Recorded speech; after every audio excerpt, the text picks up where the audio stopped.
Greetings, sweet dear ones, sweet dearly beloveds. Welcome to Huna TV. It's an honor to be here with our special guests. And if you have questions, we'll do our best to answer them. This is live and interactive.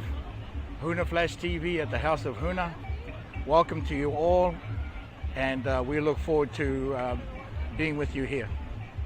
Enjoy.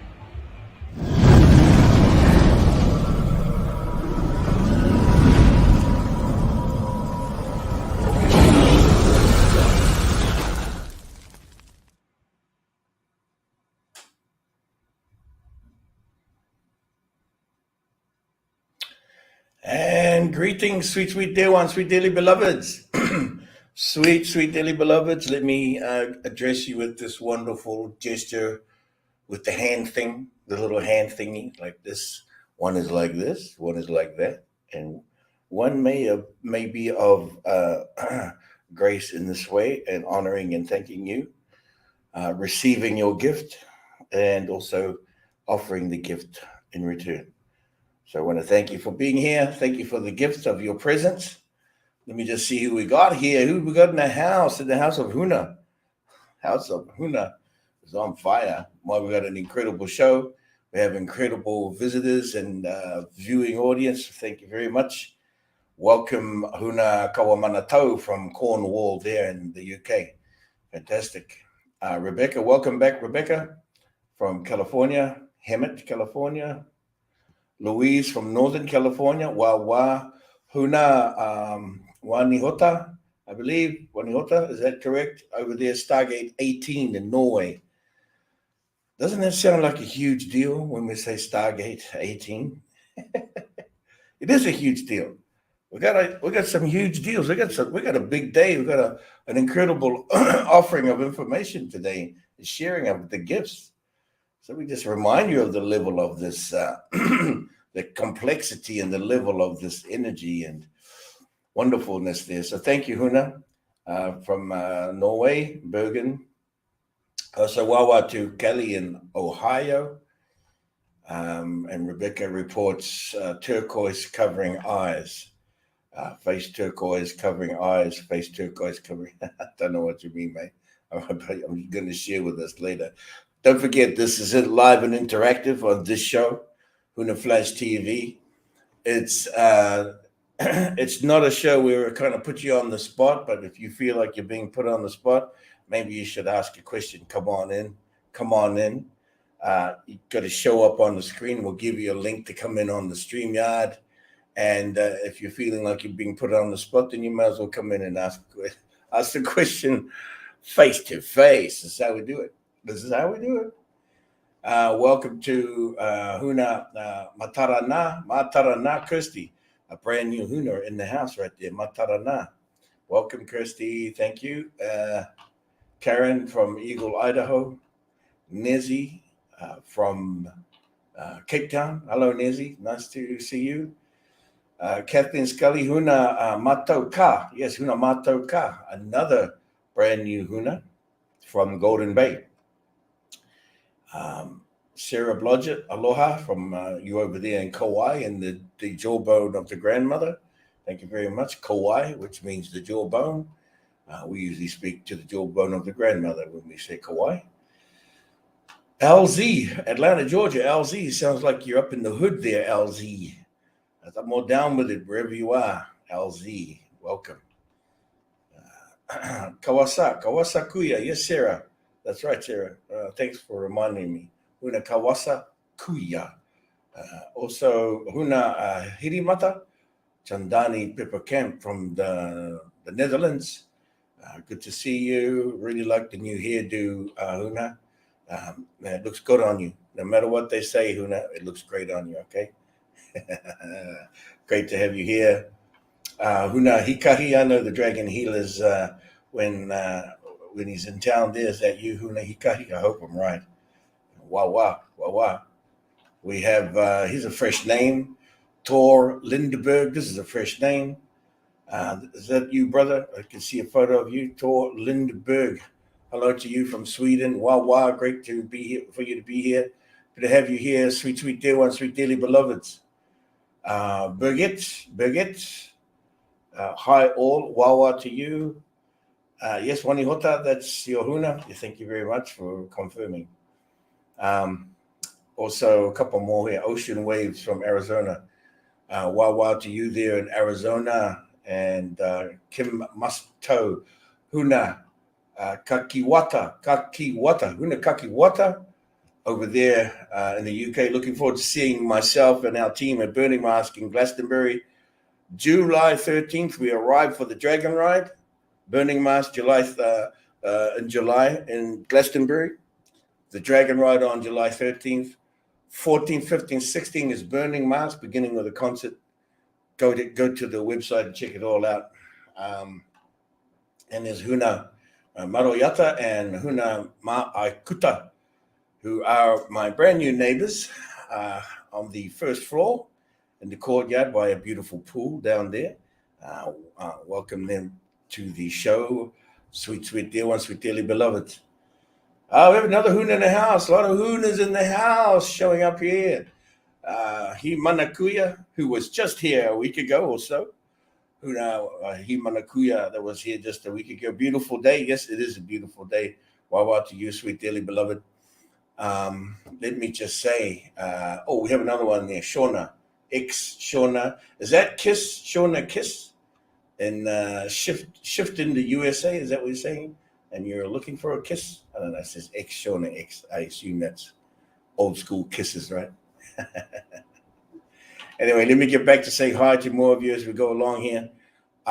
Incredible show. Sweet, sweet dear ones, sweet dearly beloveds. Incredible show. We've got the Light Shaman in the house. Huna Kahihoya, a.k.a. Rochelle Ferguson, the Light Shaman.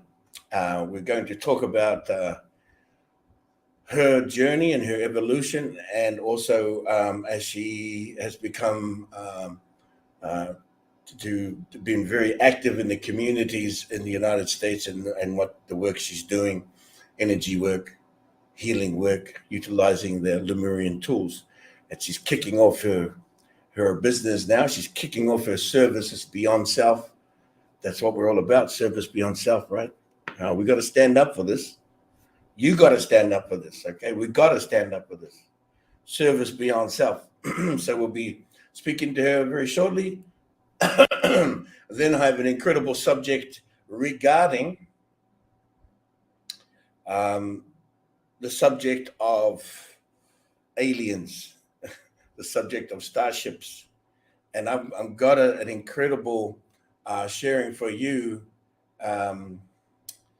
but from a different perspective regarding aliens and starships, and not what they're telling you on the regular news and the regular TV stuff. So hang out for that. That's going to be the second subject. And I saved the best one for last. You may have seen the title, right? Lemurian Bearth charts. And I'm so incredibly proud of Huna Tamaake and the work she has been, I would call it work, the joy she's been with for these past months, creating a system of the Lemurian Bearth charts, help you break out of that old matrix, right? The draconian matrix. Of course, everything is a matrix. Right? You'd much rather be in the Lemurian matrix, and we'll show you why. Okay, so we're going to get into all that. So save the best for last. I hope you stick around, and we look forward to that. So right now, let me bring to and invite to the screen Huna Kaihoe, if you would please come on in. And there she is. Are we 5x5 there, Huna? Yeah, you hearing me? Please unmute. Please unmute. Unmute your. There you go. It just 5x5. We're 5x5. Welcome. Thank you. Welcome, sweet, sweet dear one, sweet dearly beloved. It's so good to be here. It's been a number of years, hasn't it? a number. Has it been a minute? It's been a minute. I wanted, and I would like to, if you could, share a little bit about our evolution, your journey to be here today, to how you go from those early days into accepting, receiving yourself as the light shaman, how we've set that up, but where you began to, we began to first talking in the seal. I wonder if you could take us on that little journey, or not so little journey. Sure. Journey. I'd love to. I watched an interview between you and Robert Stanley in about 2017, and shortly after I became sealed, and then I signed up for the Healers of First Light course. So that was the first course, and I feel old now. I don't. I feel ancient because we're ancient. That's right. So 2017 was incredible. Yeah. I was offering the Healers of the First Light. Yes. You became sealed as Huna Kahihoe. Kahoe. That's right, Kahoe. Let's just talk about the Huna for a moment. Those who don't know what the Huna means and what it could potentially mean. Yeah? Can we share that? Absolutely. Kahoe, when I was initially sealed, was translated into the essence of the paddler, or the rower, if you will. And then I was bumped last year to Huna Kahihoe, which then became the individual who brings the new paddlers, who brings in the new paddlers, and who sends them home with great wisdom. What is so Kahoe, from the paddler, she who is the paddler of the first birth, Kahoe, to Kahihoe.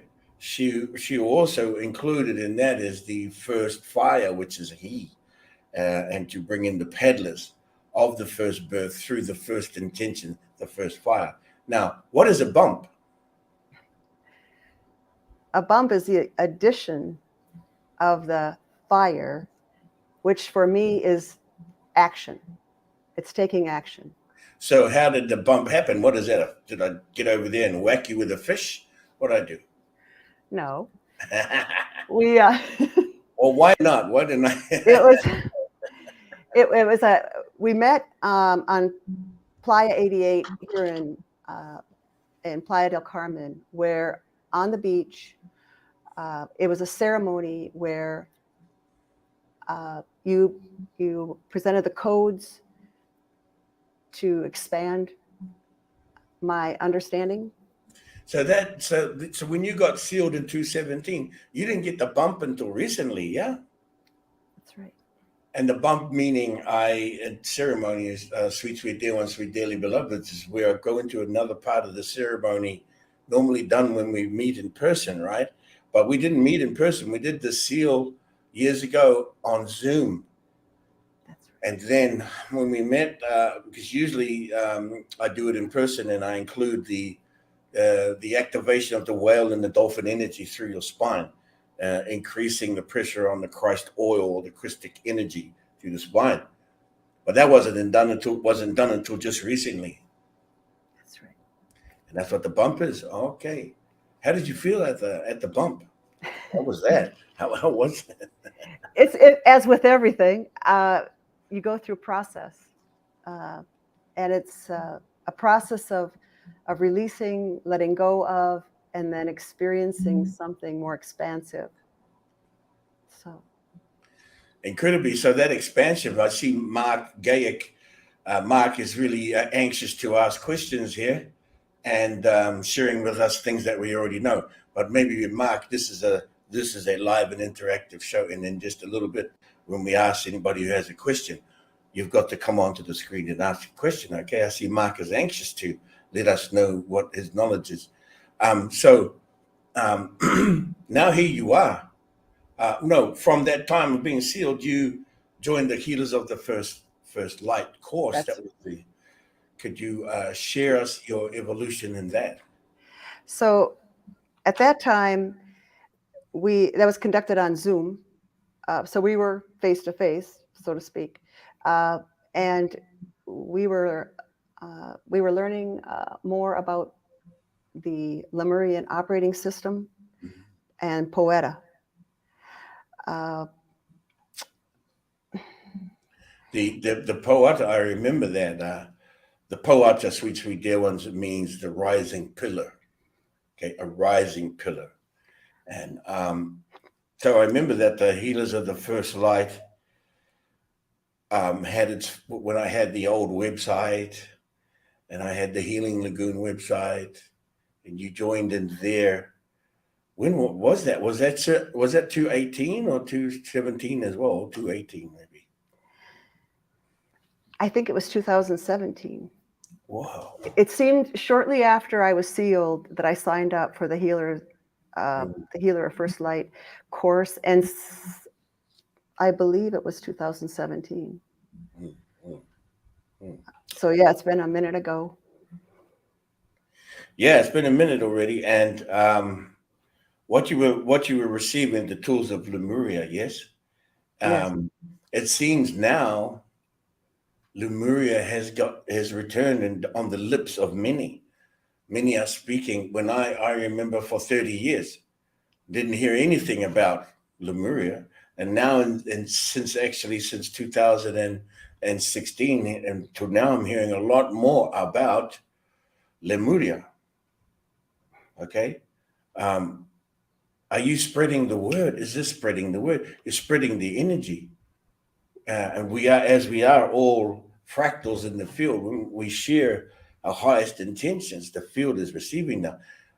In your opinion, are people aware now? Are they awakening, in your opinion? Oh, yes. And I think that's why I am so passionate about sharing information.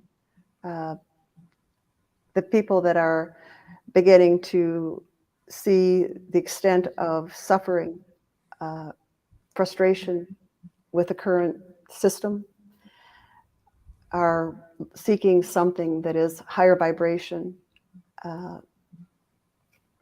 Yeah, something more expansive. I love that word, but yes, absolutely. I see a need for this, and that's why I am so passionate about it.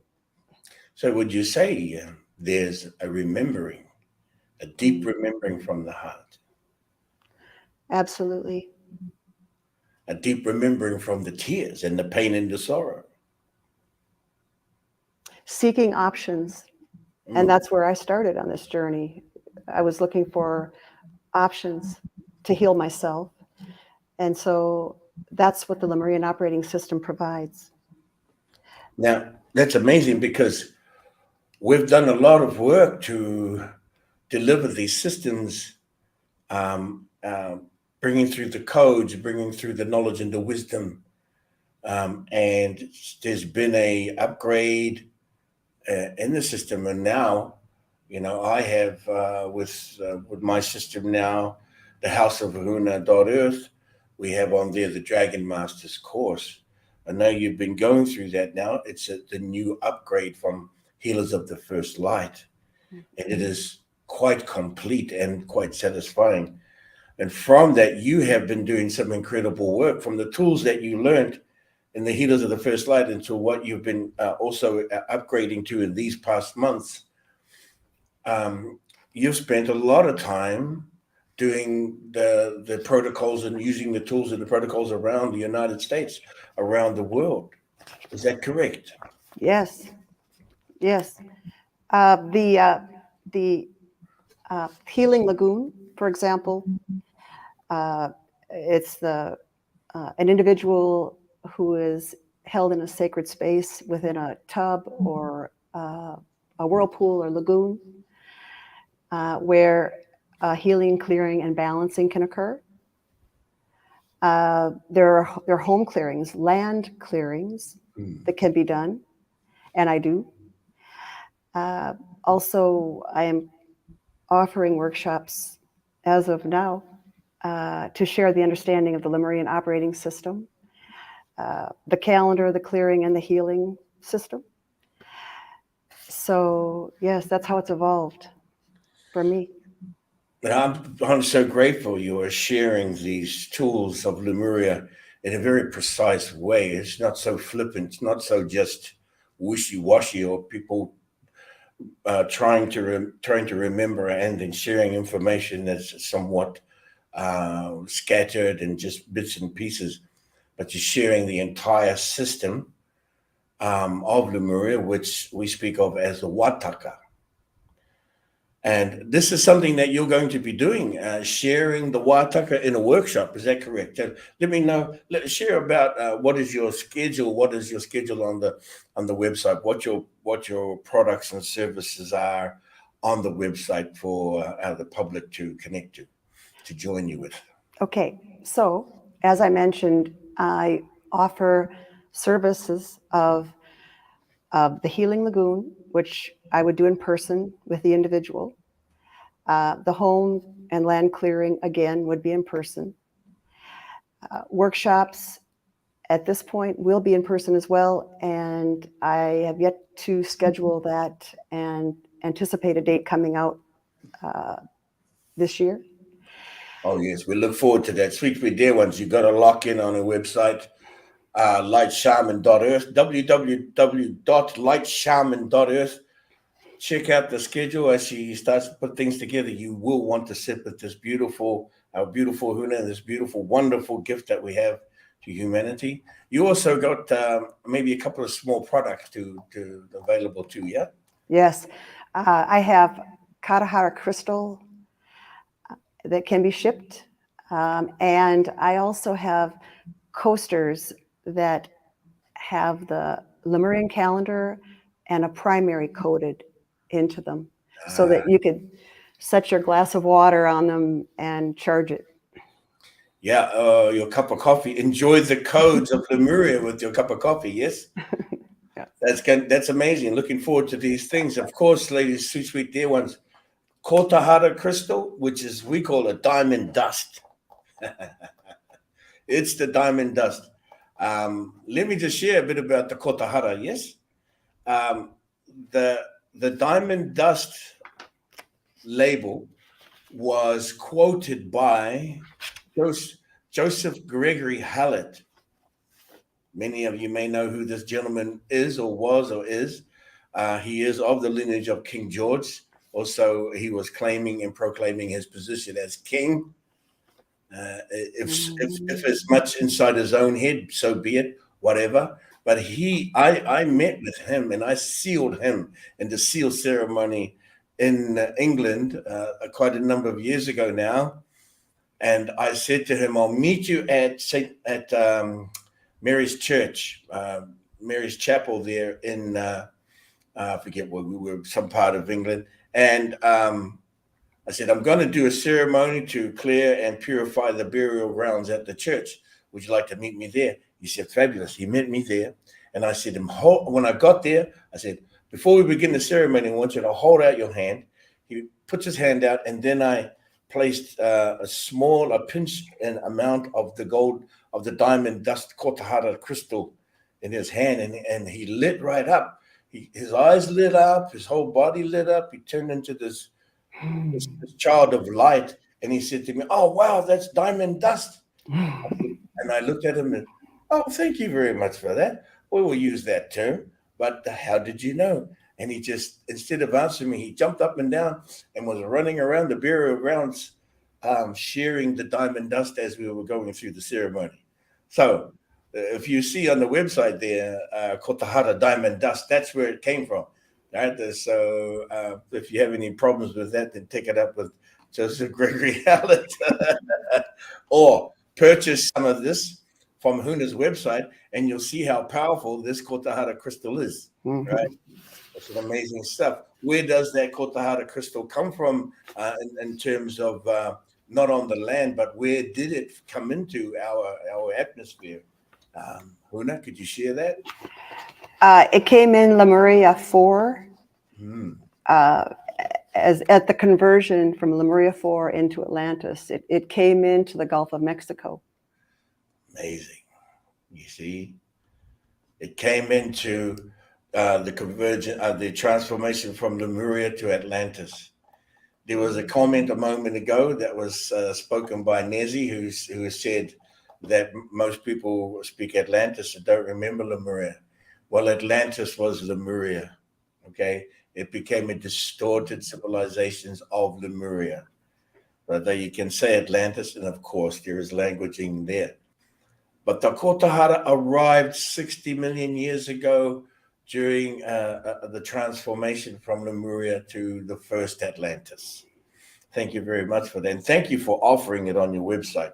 Sweet, sweet dear ones, www.lightshaman.earth to purchase the products. I'm going to just take us off for a moment and have a little break. Going to share with everybody your website, okay? Thank I'd like you. to bring that in while we're able to do that. I'm going to do that on a screen share, okay?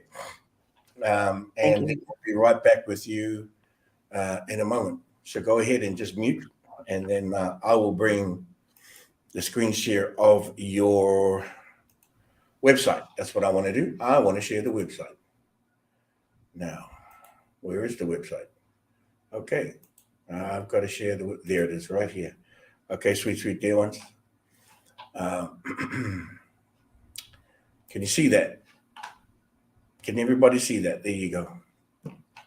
Let me go through some of the pages, okay? So it's a very simple website, Huna. Can you hear me? It's a very simple website. You can just, let's just go through this. The shopping cart, the shopping page for a moment. Look at this. There you go. That personal clearing service, that's the Healing Lagoon technology. Home clearing service, it's very incredible Waikara protocols and technology. Home clearing technology utilizing the Kotahara. This is the workshop being offered, a little information on that. The Wataka, Lemurian operating system for the new Earth. Here's the Kotahara crystal dust being offered in a pouch, as you can see in the details there. And the coaster, look at this, check that out. All right, look at that. The coaster, incredible codes of the entire everything. That's the entire everything. And you can contact Huna right here. Everybody getting this? We're getting this clearly? That's great. Contact her right there. Drop in your info.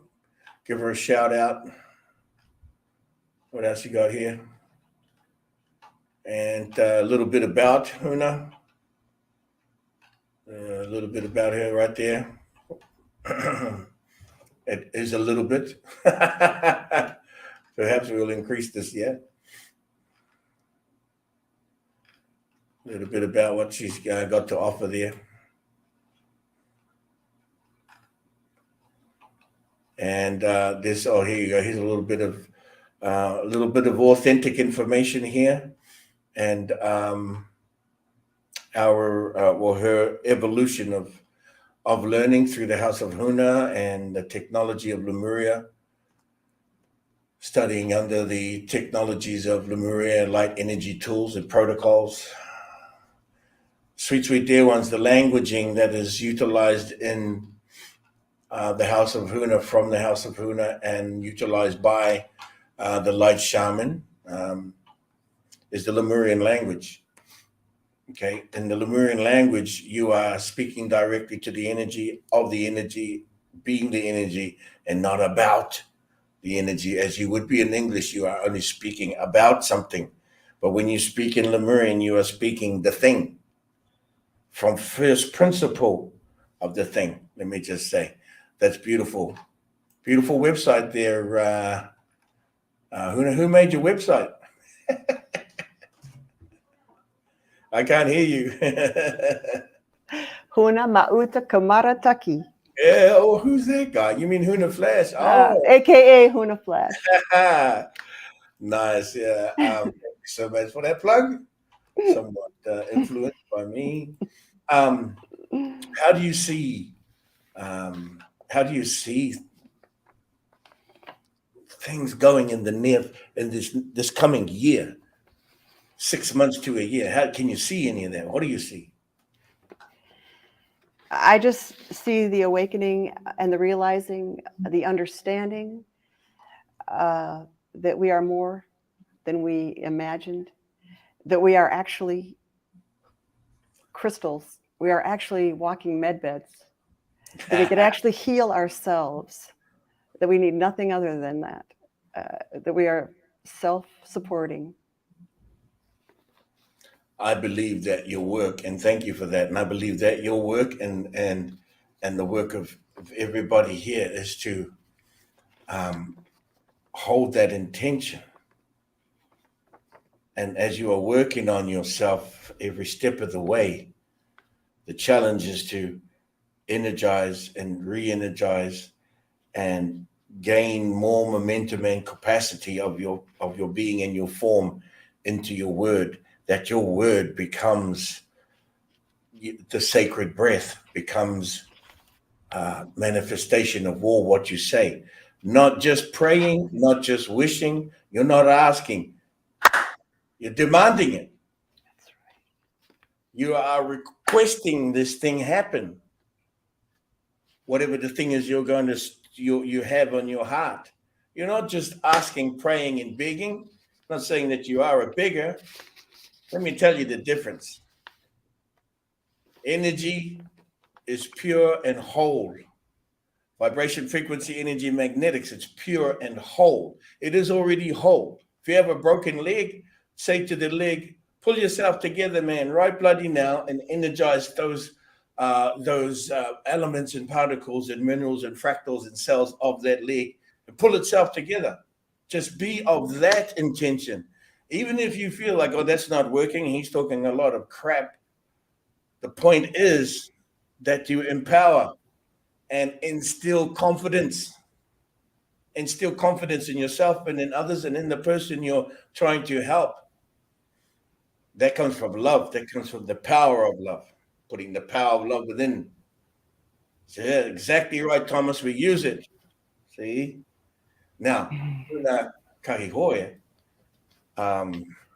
your Huna is Kahi. He is first fire, right? Your intention. The intention is first fire. That is putting fire into your breath, receiving your information, your breath, the sacred breath at that level.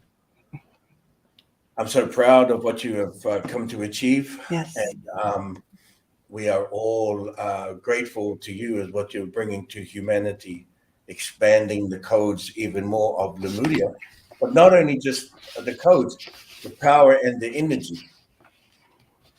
The power and the energy, yeah. Because that is what we're energizing to the word of everybody. That's energy we're giving to the word of everybody. Any final words here, Huna, before I switch gears?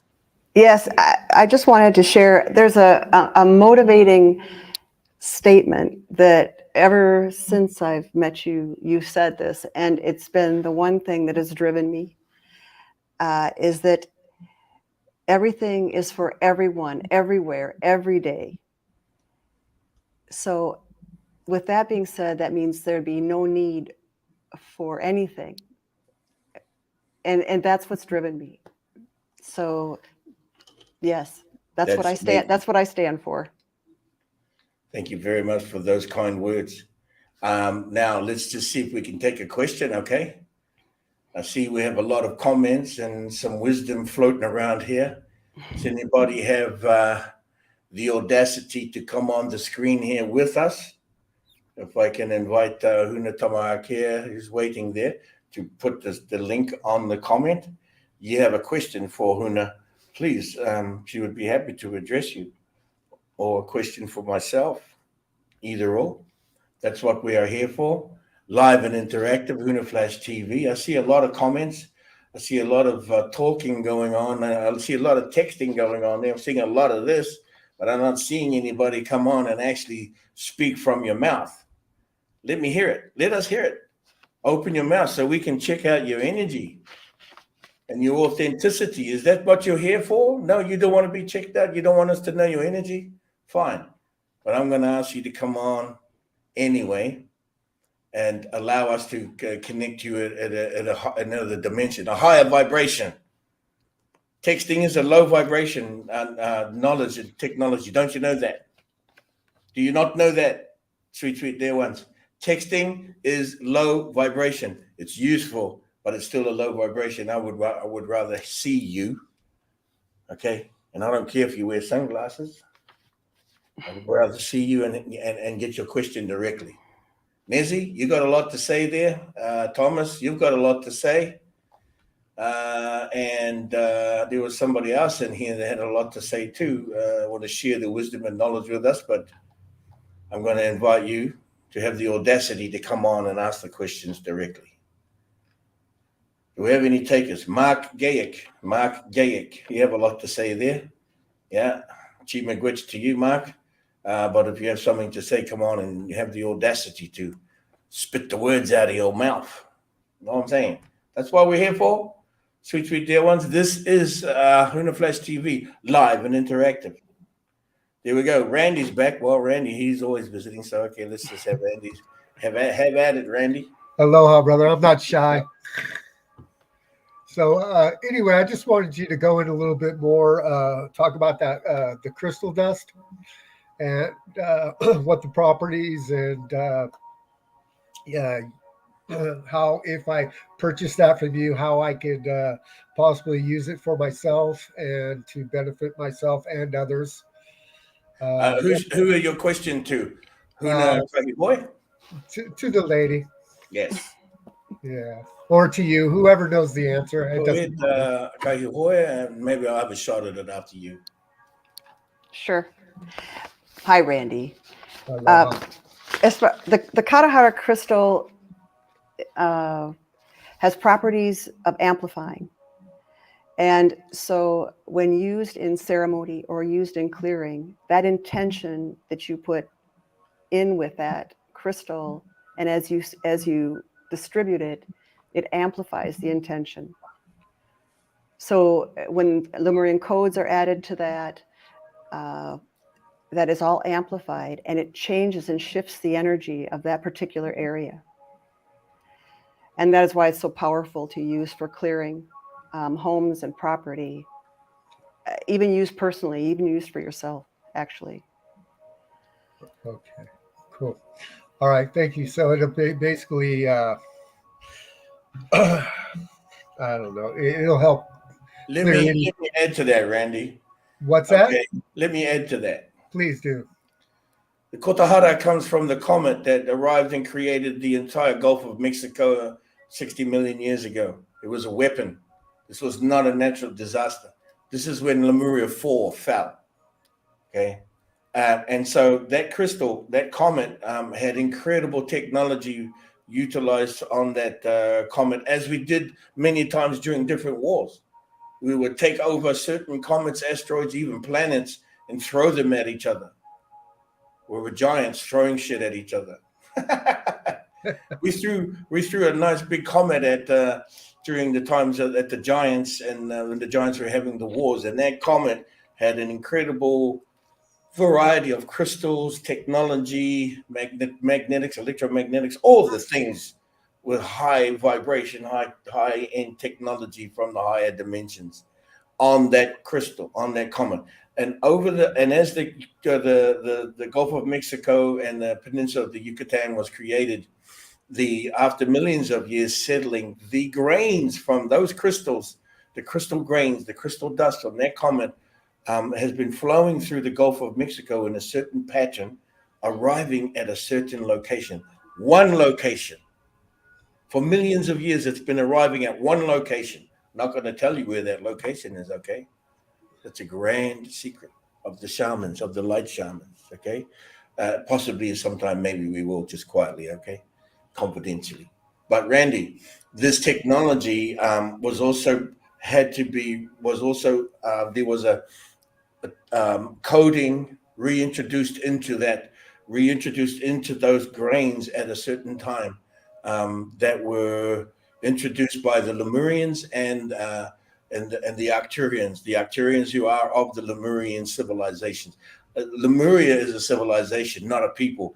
and not a star nation itself, which was made up of many star nations, including the Arcturians, who had been invited with other Lemurian star nations to inject the Lemurian coding and reintroduce the Lemurian coding into that crystal from at the location from arc center, central sun location. A pillar of light was sent from the central sun arc location into the planet at a certain location into that crystal, re-energizing it into and ensuring that it was going to receive the coding and reinitiate the coding. That was done. That actually act was done in 2013 by, and I cannot reveal the team to you, but they are here on the planet. Okay, and so then it was known and remembered where the Kotahara was to be gathered to be shared to humanity. Okay. I see. Just quick question. So, is there still a Lemurian civilization in the inner Earth? Yes, Lemuria's civilizations of the inner Earth get with a variety of titles and names, as you've seen and heard over the years. You go through Mount Shasta, which is a portal through there. Go through other mountains and other portals of the planet to the center of the Earth, through Chaco Canyon, through Grand Canyon. Go into the inner Earth realms of they have a variety of names because they are the variety of star nations of the Lemurian civilizations that exist there. Okay, that also, some of the wars forced them inside the Earth. But there have been many civilizations inside the Earth, and not draconian, by the way. They came later. They are not from this Earth, the draconians. Let me just tell you, lizards that are of that intentions were not from this planet when we first were here. They like to say that, but that's a load of crap. Okay. Yeah, I believe you. So, listen, I wanted to ask you last weekend, just real quick. People are saying, "Oh, the Earth is flat. The Earth is flat," and this is, to me, is not true. I view the Earth, to me, is since there's a hole at the top of the Earth and a hole at the bottom of the Earth. I got into listening to some good decodes on the inner Earth, and they were mentioning, Admiral Byrd and how he discovered the openings. Yeah. And so, to me, it would seem more logical if the Earth was more of a toroidal sphere instead of a complete globe, like they're saying. Is that correct? Or absolutely, if it's a duck, it is a duck, dude. It's a duck. You know what I'm saying?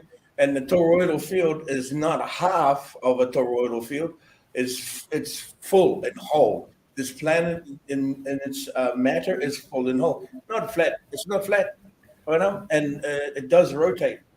So, I mean, that's an old thing. Let me just say, no, it's a whole planet, two hemispheres joined at the center, two tetrahedrons joined at the center, somewhat shaped oval at the top, at the apex.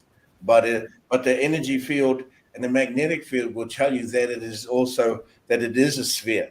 You cannot have the toroidal field only half of a toroidal field. Right. Okay. You wouldn't want that because you'd be torn apart, right? You'll be bleeding out your butthole, let me just say, for want of a better word. Thanks, Randy. We got another.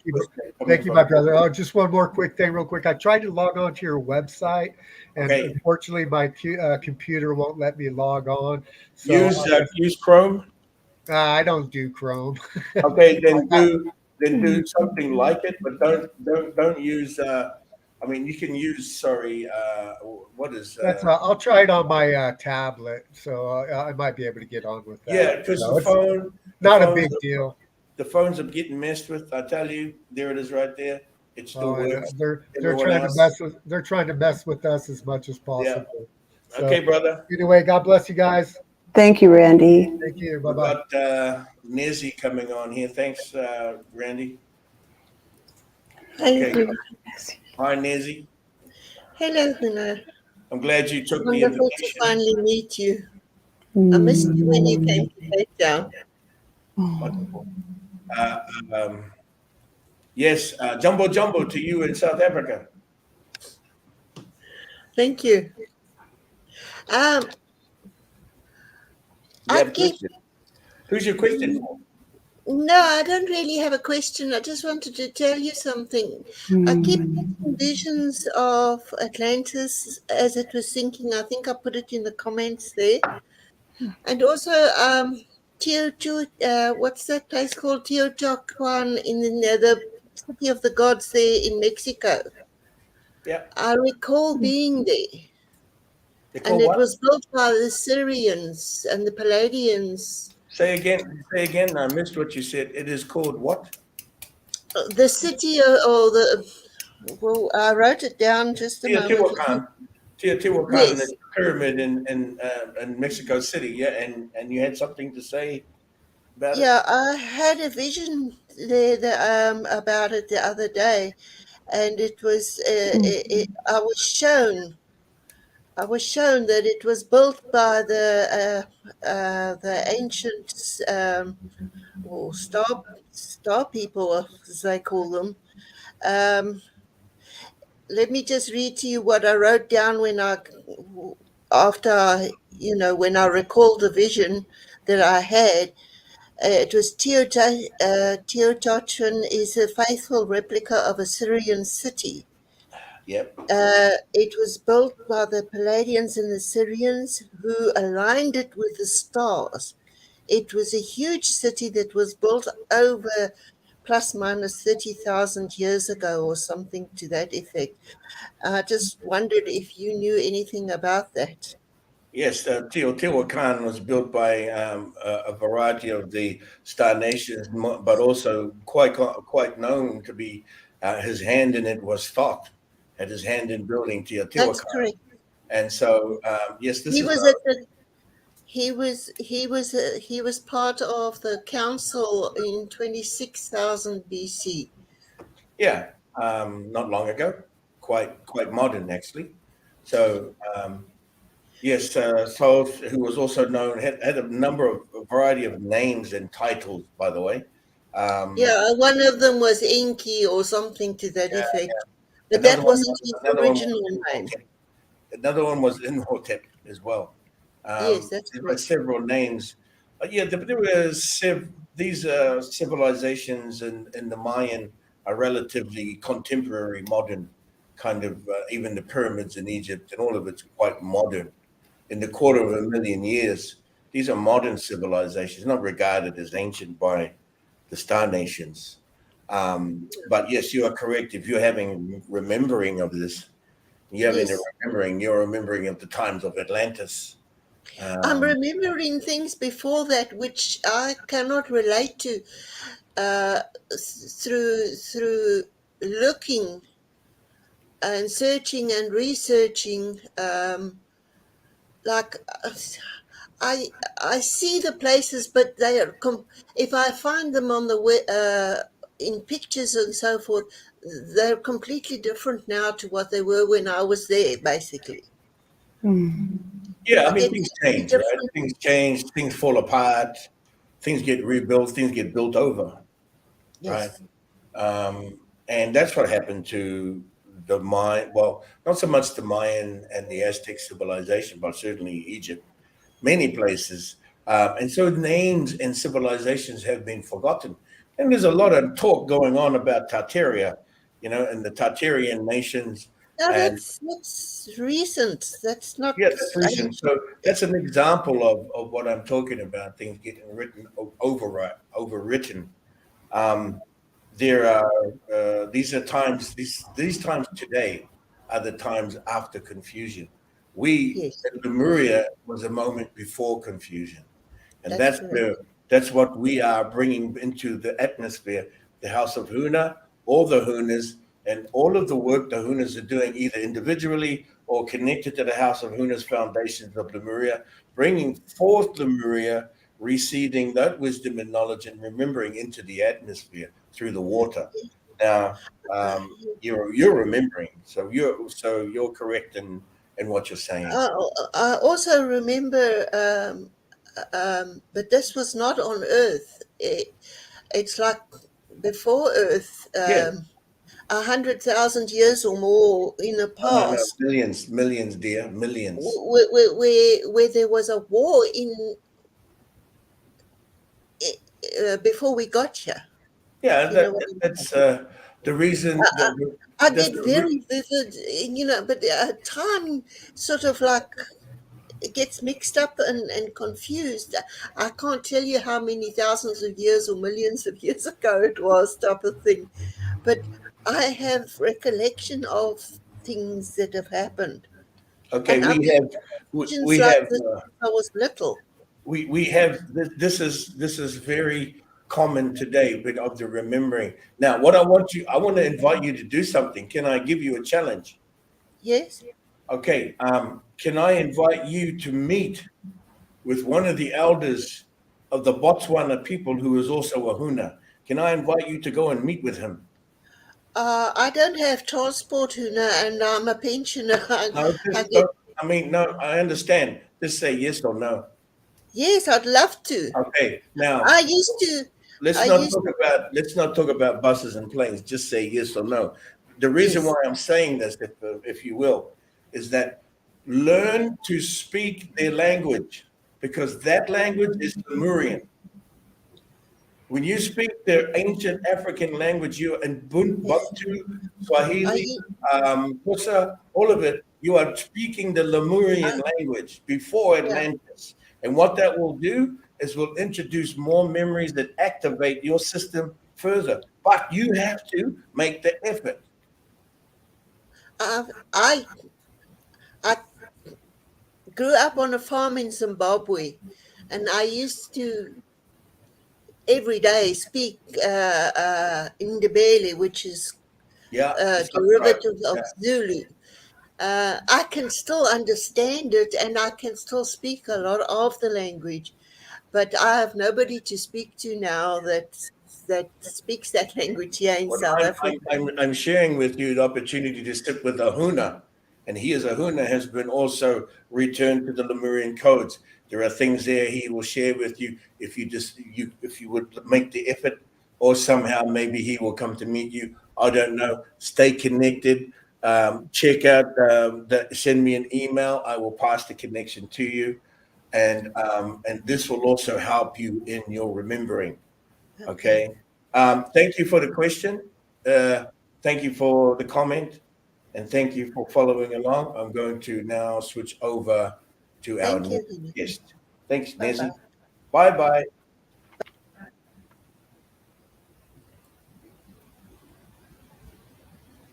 Well, that was fantastic. A couple of good questions and some comments sharing just exactly that we are, we are in the age of Lemuria now, not Atlantis, Lemuria. Huna. So if we are in the age of Lemuria, we are not in the age of Aquarius. Now, what are your final thoughts, Huna, as we we're going to shift over to this next topic? That I just want to share with everyone that this is a process of releasing and making space for a new system, and that I am happy to be available to assist with that. And that's fantastic, making yourself available, service beyond self, sweet, sweet dear ones, sweet dearly beloveds. Thank you, Huna. So grateful for your strength and your support and your effort. You blazed the trail with me back in 2017. You're blazing the trails again, and here we are blazing the trails again. We just came back from Mongolia. Wow, what a deal! What a journey! Stargates and starships and beings and ourselves being fully into our beingness. And I want to share a little bit more about on that subject as we shift over gears. Sweet, sweet dear ones, sweet dearly beloveds, go to www.lightshaman.earth. Check it out. Support the Huna. As you may be interested in what she has to offer, she may be able to come to your community and do the work. Perhaps create an opportunity to do a workshop while she is there as well. Gather some people around her and around yourself through this wonderful intention of expansion. Through expansion comes healing. Yes. Thank you so much, Huna. Wawa. So much love. Wawa. Thank you. Okay. Going to now, sweet dear ones, sweet dearly beloveds, share with you for the next 20 minutes or so. I'll try to keep this brief, but I see here Huna Wani Hota has a question, wants to ask a question. If she would, and it's about Stargates, because my next topic here before we go to the best for last. Standing by is Huna Tamahake, and I thank her for being patient. My next topic that I would like to just touch on is the Stargates and this whole alien coming to Earth business for a moment. And I see here, Huna, if you have a question, please come on and ask me the question. Would love to see you. Haven't seen you in a minute since Stargate 18. So why don't you pop over? There's the link. The link is, where is the link? The link is around here somewhere.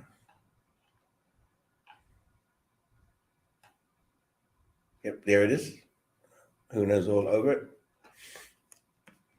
Go ahead and jump into the link. While I'm waiting for you to come on, I'm going to screen share. You screen share this with you all. Okay. Now, can you see that? Huh? I want to get your attention and draw your attention in particular to the Crew constellation. You might be saying this as Crux, okay? But this is the Crew constellation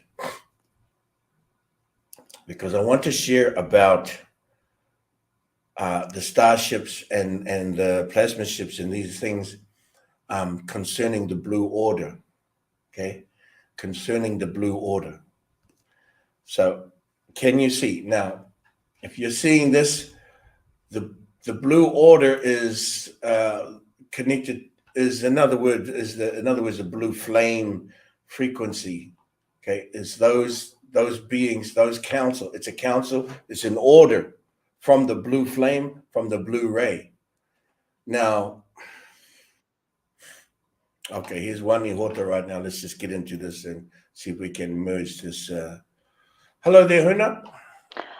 Hello, yes. Good to see you. It's good to see you too. I hear you in the background, so I don't know what this is. Hang on a okay. second. This is a screen share. Let me just pop out of it real quick, and then we can. That better? Oh. Okay. It's good to see you too. Good to see you, Huna. You are a sight for sore eyes. We've been missing Stargate 18 in Norway. I'd love to get the chance to come back up and visit again. You had a comment. You had a question about. Yes, I heard.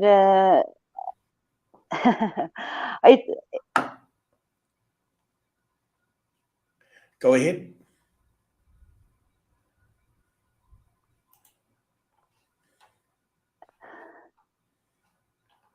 Go ahead, Huna. Can you hear me? Yes. Yes, I heard about. It's like I heard myself double, so I don't know what is the. Okay, so do you have your YouTube screen open? No. Are you sure? Is YouTube playing somewhere, or are you? Because you want to mute the volume for YouTube. No, I don't. Okay, I don't know because I have come on another web, so it just means that your YouTube is still open somewhere, maybe minimized. Were you watching YouTube? Were you watching YouTube a moment ago? Yes, I can try to close it. Just mute the volume in YouTube. That's all you have to do. Sweet dear ones, when you come on live and interactive, if you're seeing us from YouTube, before you click the link to come on, mute your volume on YouTube before you select the link to come onto the screen with me. That way you won't have the echo thing happening. Okay, I can't see you now, but can you hear me? I can hear you and I can see you. Okay, So, I can't see you, but it doesn't matter. But it's better. I don't hear myself. I don't see myself, but it doesn't matter. What I wonder about, it's about the 21st of June, the solstice. yes. Hello? The soul's on ice. Okay, we'll see if we she's gone, so let's see if she'll be able to come back. All right. Anyway, Astaria just made a comment. Crux or crew and crew's same meaning in my son's name. It means cross, right? Crew or cruise means cross. Yes, that's the Latin anyway, and also the Greek and the let me just say the Gregorian. Yeah. Okay, so hopefully Huna will come back on, but let me share again the crew constellation in the Blue Order. When I'm talking about the Blue Order, in these past few days and many years as well, I've done seals and initiated Hunas, and many of them are Starfleet commanders or fleet commanders of a certain type of ship, a certain type of order connected to the blue ray or the blue flame. Now, the blue ray and the planets regarding the blue ray or the blue order are of the highest temperature planets in our galaxy, and so the bioform or the form in the human material or the organic being cannot survive on these planets. Now I'm going to take your attention to the Crew constellation right there, crux, but it means cross. In the Lemurian language before Atlantis, the way to say cross is to say ripeka. Ripeka. This is how to say cross. Ripeka in the Lemurian language. And ripeka refers to a jumping point. It's a seat of light. Okay, from the seat of light. Ripeka. Ri means a throne, crystal throne. And peka means to jump or a jumping. Okay, so it's a jump point from the seat of light. So it's not just a cross, like it looks like it, and it is. It's the Southern Cross. Tona, we call it Tona. We also call it the door of the child. It is in the Crew constellation, but crew crew is such a crude word anyway. Crux, crew. Crux is such a crude word. If we say crew, I don't mind that too, because now we're talking about my crew, right? Talking about a fleet. And lately, a lot of Hunas being sealed are commanders of a fleet or of a blue orbital starship, which looks like an orb to you, many orbs. Okay, let me just share with you some of those orbs, right? Because I have another image that I want to share with you, which shows the starships of the Blue Order. We have been in ceremony. I think some of you may have seen this. We have been in ceremony at the Stargates in Mongolia. Also, we had ceremonies at the Place de Concordia in Paris at the obelisk in Paris. And the starships or the orbs, the orbital starships of the Blue Order were present. Let me just show you something. Here's an image from Mongolia. Check it out. Check it out. when the Blue Order starships come in, or the orbital ships of the Blue Order and the fleet, this is a fleet right here. 2, 4, 6, 8, 10. I think there were 11. 1, 2, 3, 4, 5, 6, 7, 8. Just not the whole photo, but there were more than 10. Anyway, these are the orbital starships of the Blue Order, of the Blue Flame, as you may know, or the Blue Ray. We were in ceremony. We just completed ceremony in Mongolia in the Gobi Desert, connected to Shambhala, the highest vibration, connected to the Kumara, connected to Lemuria. And so these blue orbs are orbital starships of the Blue Order. There are some of us, or a number of us here, and if this is resonating with you, Nikota, then that's great. But what I'm talking about is about this alien disclosure, the whole disclosure thing, right? True ships do not necessarily look like metal starships like Star Trek. Proper off-world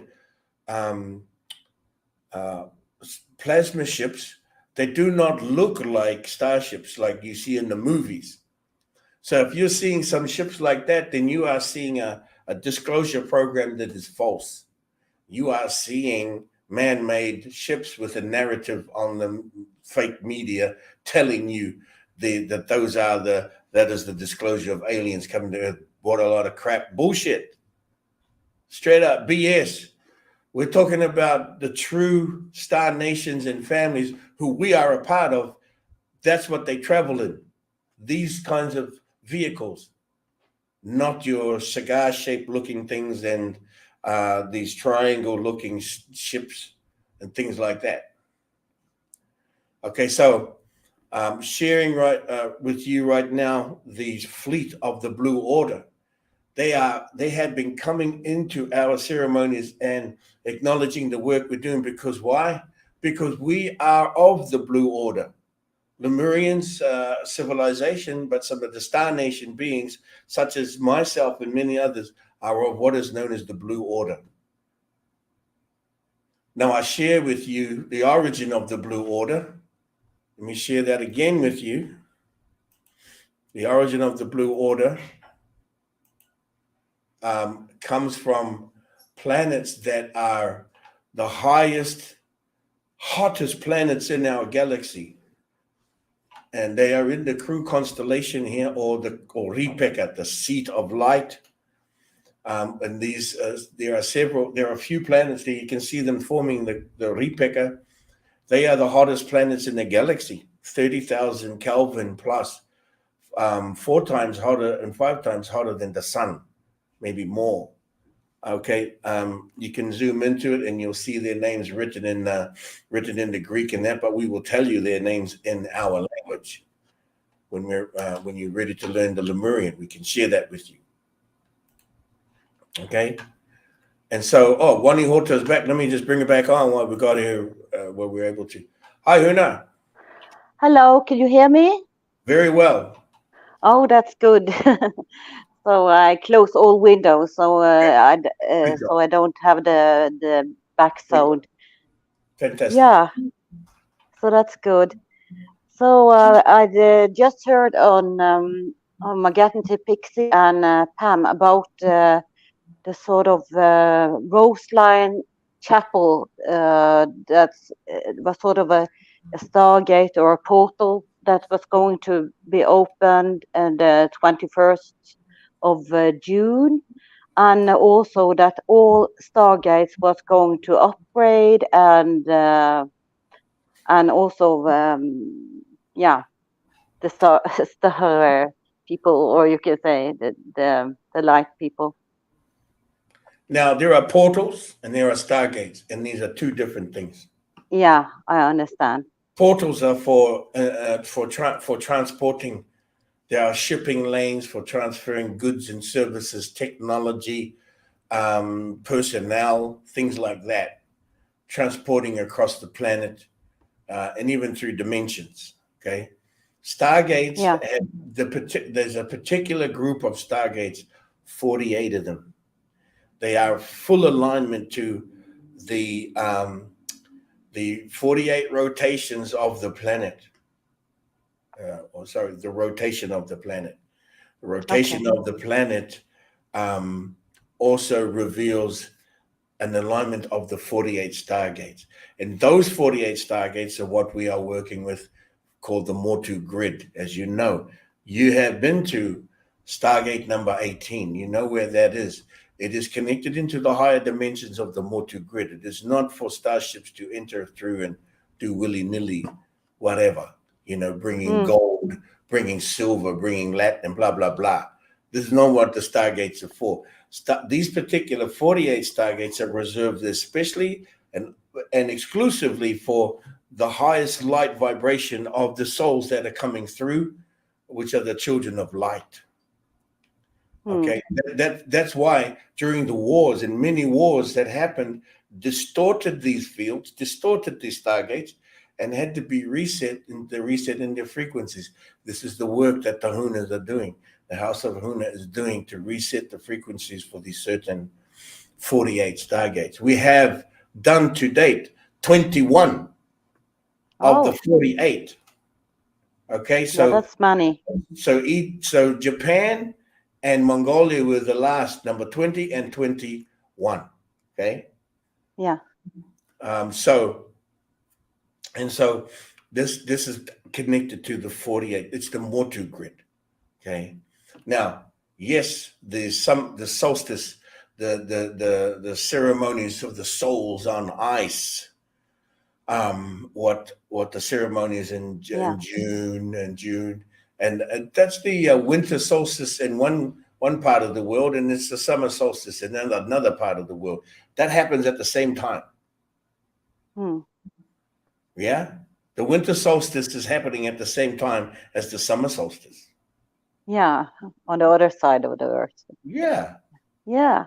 In first light. The actual, in Lemuria, it is the winter solstice in Lemuria, while it is the draconian solstice in the summer in the northern hemisphere. But why am I saying it is because that solstice ceremony in the northern hemisphere is aligned to the draconian calendar. Yes. Okay. You have to be very aware of this, sweet, sweet dear ones. This is also a trap. And reloading and trapping energy back into the planet when we are releasing it at the other end. Okay, but we are 180 degrees, which means that it's just one half of the thing, the rotation. We are bringing it into full rotation. That is the difference between the age of Aquarius and the age of Lemuria. We are bringing it into 360 degrees of Lemuria, meaning that these ceremonies must begin from first light, not second light. Yeah. So the ceremonies need to be aligned to first light principles, spoken through and spoken in ceremonies done in the root race languages, especially in the Lemurian. And if you can't, in African, and if you can't, the indigenous.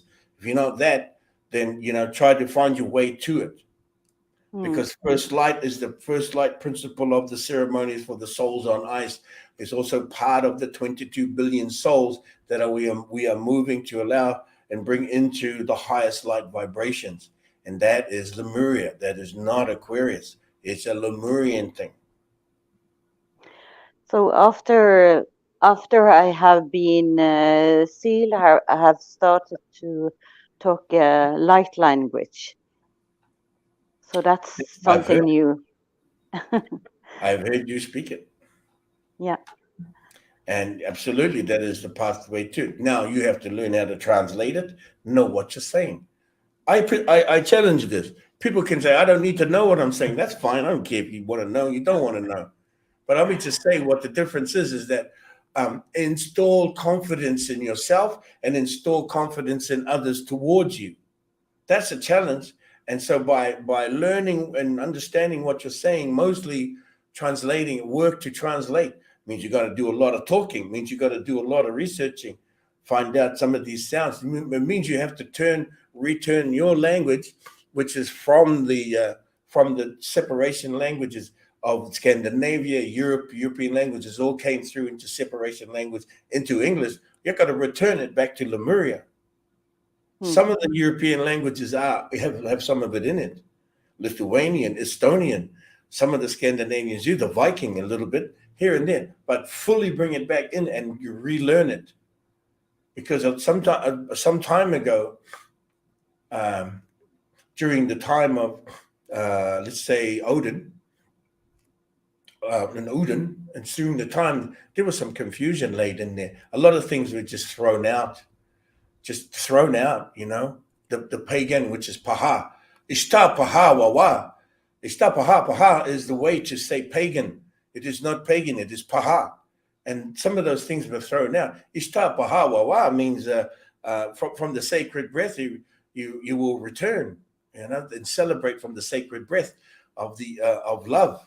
That's what I just said. Ishta paha wawa. The paha is when you look at paha, it looks like pagan, but it's not pagan. It's pronounced paha in the ancient talking. So return to these things, and then return that vibration and those ceremonies in the ceremony to return that vibration, that frequency. As you begin to learn your Huna, what is your Huna? Wani Hota. What was the story from your Huna, Wani Hota? It was that I'm helping the people to remember true love and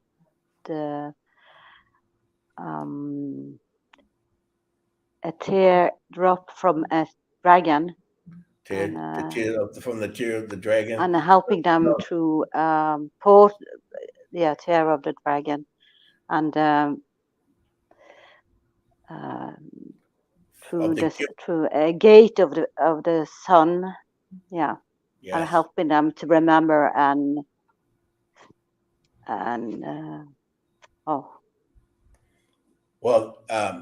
that's I don't remember the whole thing. I'm sorry. The teardrop of a dragon, you're gifting the first love and the first stone, and you're bringing them back to the golden age, returning there before confusion.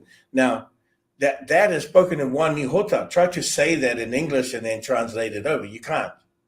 You have to go to the Lemurian. You can go through the other languages. This would support better, sweet dear ones. This language and these things of Lemuria will support better your ceremonies. Do it, don't do it, whatever. I'm just sharing that with you. Huna, I have to go. I need to switch over now, okay? This time is running. Thank you very much. Good to see you. Good to see you too. Have a lovely summer. You too. Well, we'll check in with you guys later, okay? Wawa.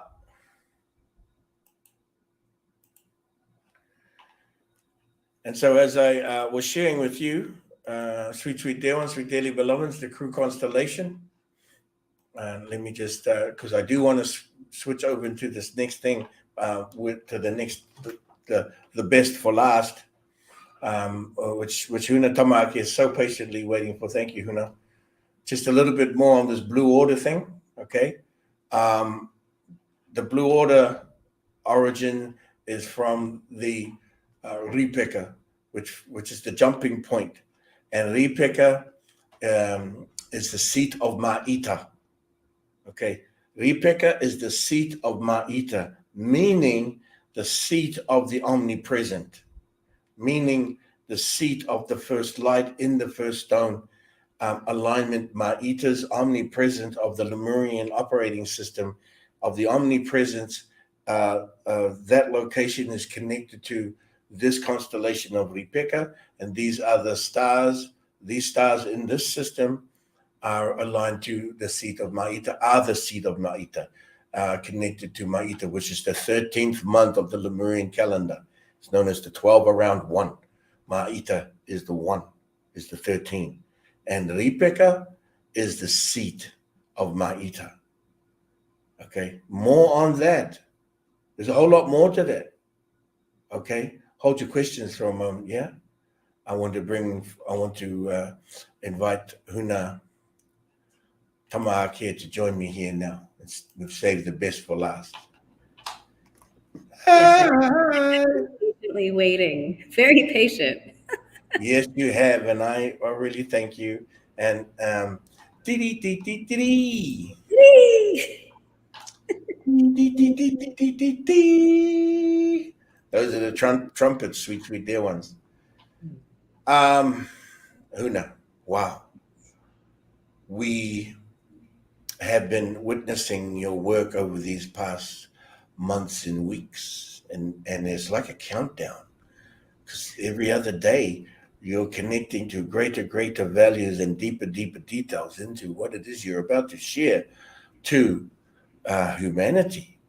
And I feel like I think they can feel it coming on. I think part of what they're all feeling today is what you're about to share with them in a greater way. Ladies and gentlemen, sweet, sweet dear ones, sweet dearly beloveds, let me introduce to you, and I need to do this with my glasses on. Okay, Huna Tamaak. Before we get into the good juicy bits, Huna, could you just share with us a little evolutionary pathway here of where you began with the House of Huna and the seal and these things, if you don't mind? Thank you very much. Yeah. So I started hearing about Lemuria and Telos and Shasta. And not long after that, I started seeing these names on Instagram. There's Hunas. I had no idea what they were. And I thought, I got to do that. I want to go do that thing. And eventually I got sealed. It's been almost 3 years now. And the first time I met this guy was on the Zoom call. And my Huna at that point was Mamoya. So touching back on kind of say that again. Say that again, Huna. Mamoya. Mamoya. Yeah. So this is not what my Huna is right here on the screen. So for some Hunas, there is a small adjustment to the sound that's made, and some there's a drastic adjustment. It's said much differently. So Mamoya is she who brings the dream into reality, a lion queen who wears the stripes of a tiger, quantum navigator of Lemuria, and universal human of first light. Did you get that, sweet, sweet dear ones? Can you do it again, Huna? Did you guys write it down? She who brings the dream into reality, a lion queen who wears the stripes of a tiger, quantum navigator of Lemuria, universal human of first light. Yes. Incredible alignment adjustment, but not so that much different from Mamoya, because Mamoya means the dream time. She who was in the dream time has now awoken. Yes, that's what Tamaak is now. And so Tamaak is referring to just that, she who has awoken.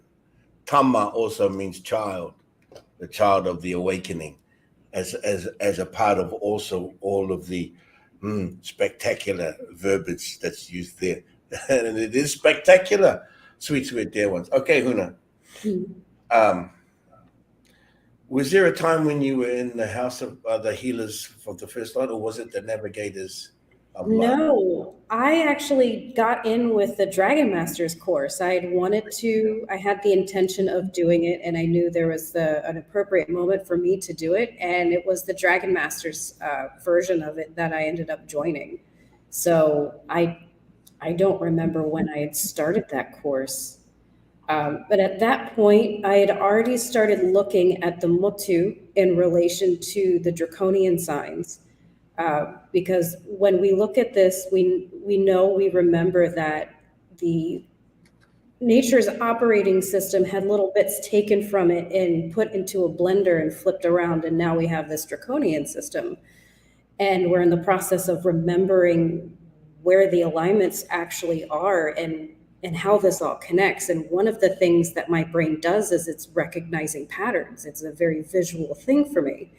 So I started making little graphic designs of this is how the draconian aligns with the Mutsu to try to help people start putting the two things together. Because you look at the Hunoscope and you go, okay, well, it gets read this way.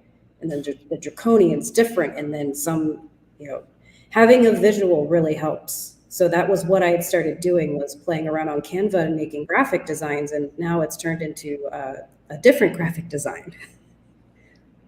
Now, they don't know what a Hunoscope is. No, they don't. Okay, so sweet dear ones, sweet dearly beloveds, a Hunoscope. Wow, what is a Hunoscope? Well, it is the upgraded version from the scopes of horror to the Hunoscope. It's the navigation in and the navigation of the light of days through the one and the many, and the many and the one, versus the legend of days. This is the light of days. Okay, we're already in now. That takes us right into a higher vibration. Huna, could you share with us, if you will, without revealing?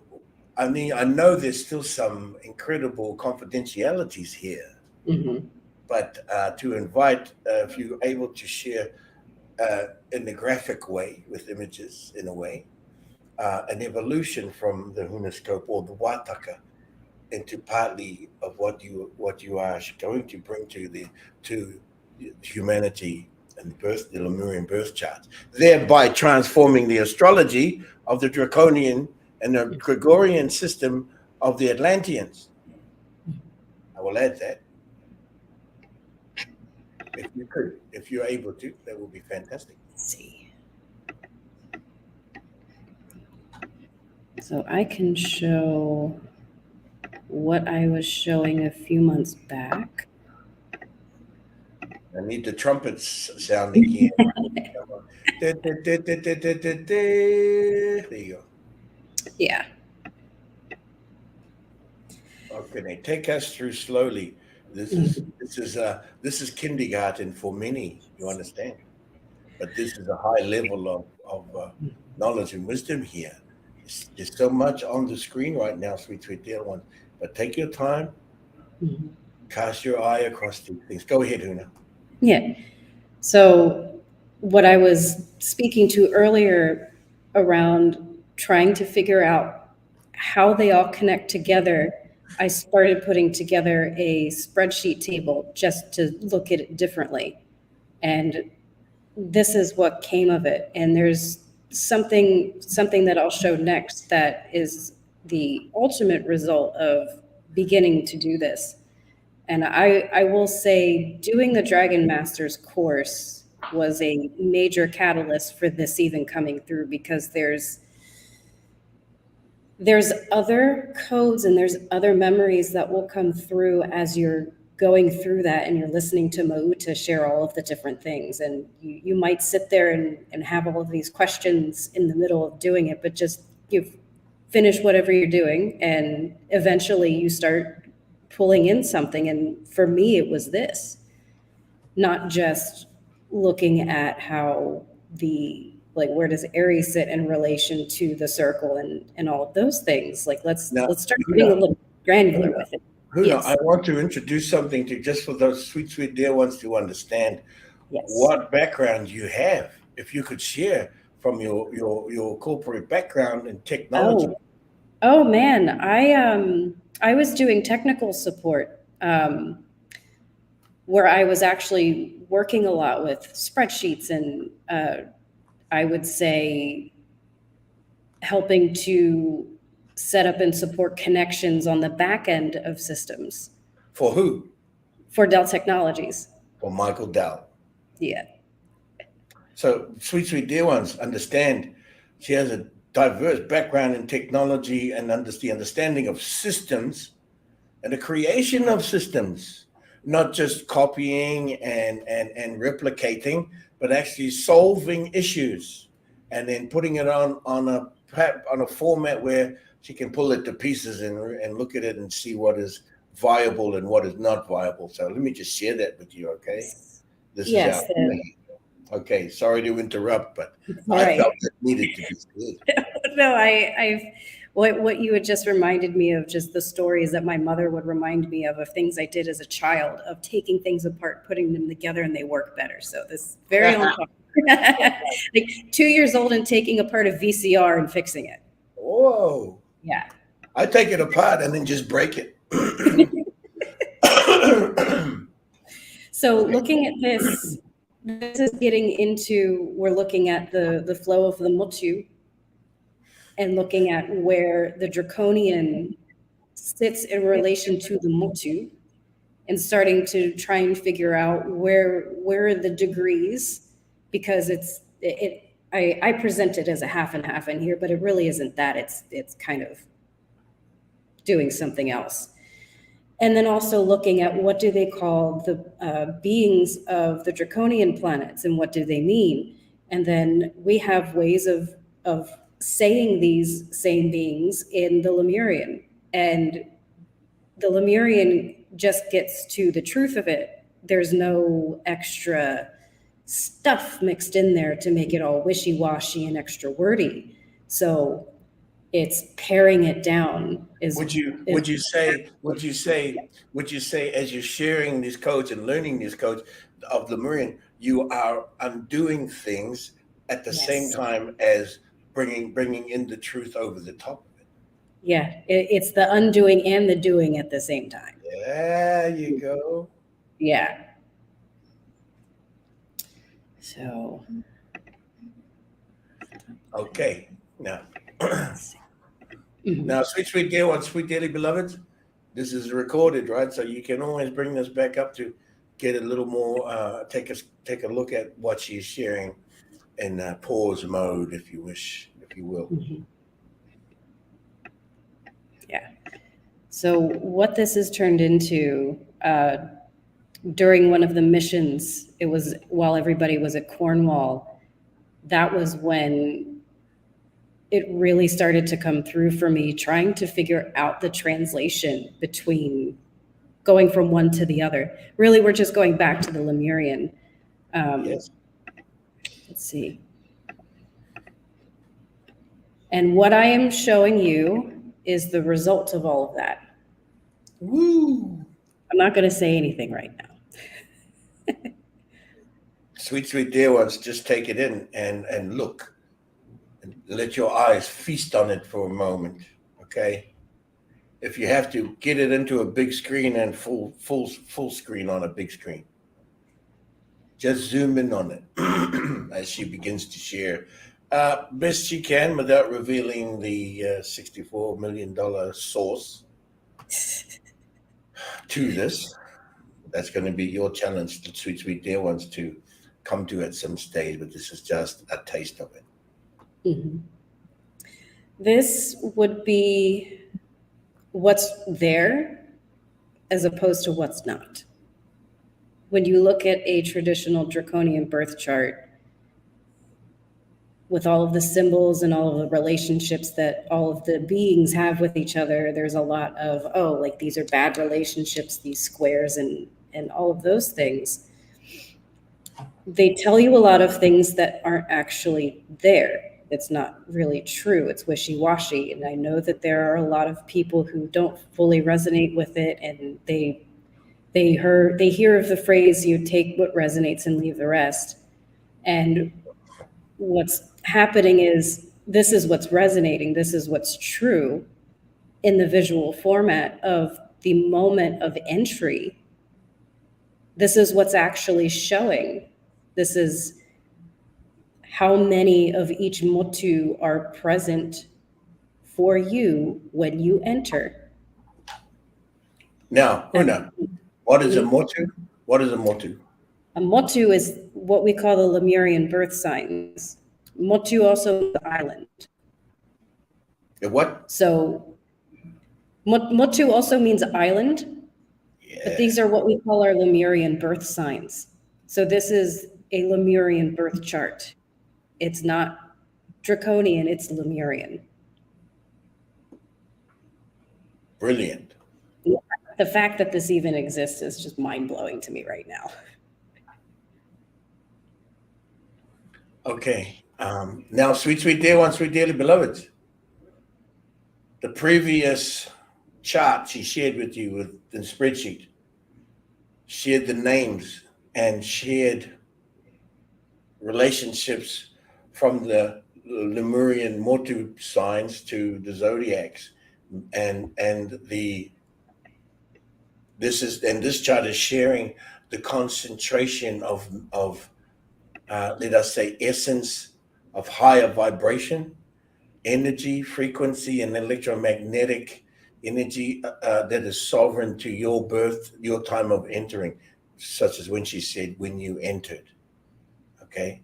And with just a little bit more, and as I let her carry on, your entry point in the Lemurian is a different number and a different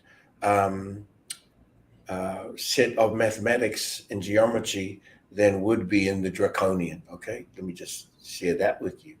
A little intrigue. All right. Okay, go ahead, Huna.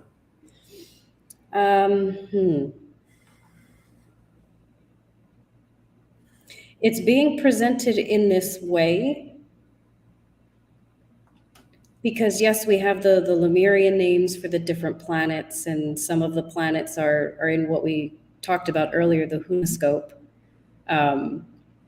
But I really feel that it's best to just get the head out of that as much as possible, and again, to see what's actually there. So in this chart, how I would describe this is all of the motus, all of these beings help each other. There's no, if there's a being sitting across the circle from the other, that's not a malefic relationship. They're still holding each other. So in this chart, the beings that are in the very middle, they don't have any placements. And this is based off of the advanced Draconian chart, where they have 30 different points of data and they can talk about all of these things. The special talking bird and the hare, they don't have any planetary placements, or no north node, no south node, nothing like that. But they're still there. Just because they're not in the chart doesn't mean that they disappeared somewhere. They're still functioning as part of this system. So this is part of the foundation. This is the base of the trunk of the tree. And they're holding all of the others that are in the circle. And the bigger ones, they're up in like the branches where maybe you have lots of juicy mangoes and you have the ability to expand a lot through those large sectors. So on this one, we have the forest giraffe, which, oh yeah, that does work. The forest giraffe, we call this one okapi. And then tuatara across the way, that's the smiling gecko. So there's a lot of expansion available there. And we would go as far as saying that this would be this person's medicine for everyone else. This is the medicine for the world, is what they share through these frequencies. And the purple circle, I think you may have touched on this earlier. The purple circle is just honoring and representing and remembering that there is a 13th cycle in the year. And we call this 13th cycle Ma'ita. Okay, hold your thought right there, sweet, sweet dear ones. Ma'ita, a moment ago, the 13th month is called Ma'ita. It means Ma, first light, E, inside, Ta, the first stone. These are first principles. First light inside the first stone. What Huna is referring to Ma'ita. A moment ago, I showed you Ripeka, the Southern Cross constellation. Ripeka meaning the jumping point. It also means the seat of Ma'ita. In a trinary, a triple blue star system of stars that have the essence, their essence frequency is called kahurangi, which is the blue ray, blue flame.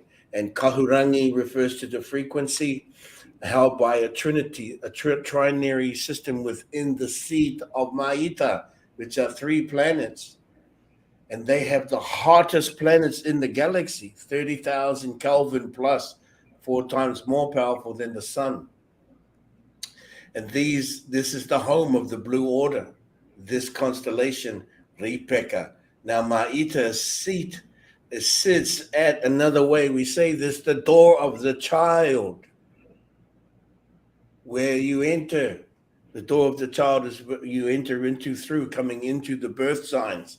The birth signs are all sitting there supporting your entry from the seat of Ma'ita, the omnipresent, the 13th month, the 12 representing the Motus, the 13th one representing Ma'ita, the seat of omnipresent of the first principal light inside the first principal stone, that is you coming into form.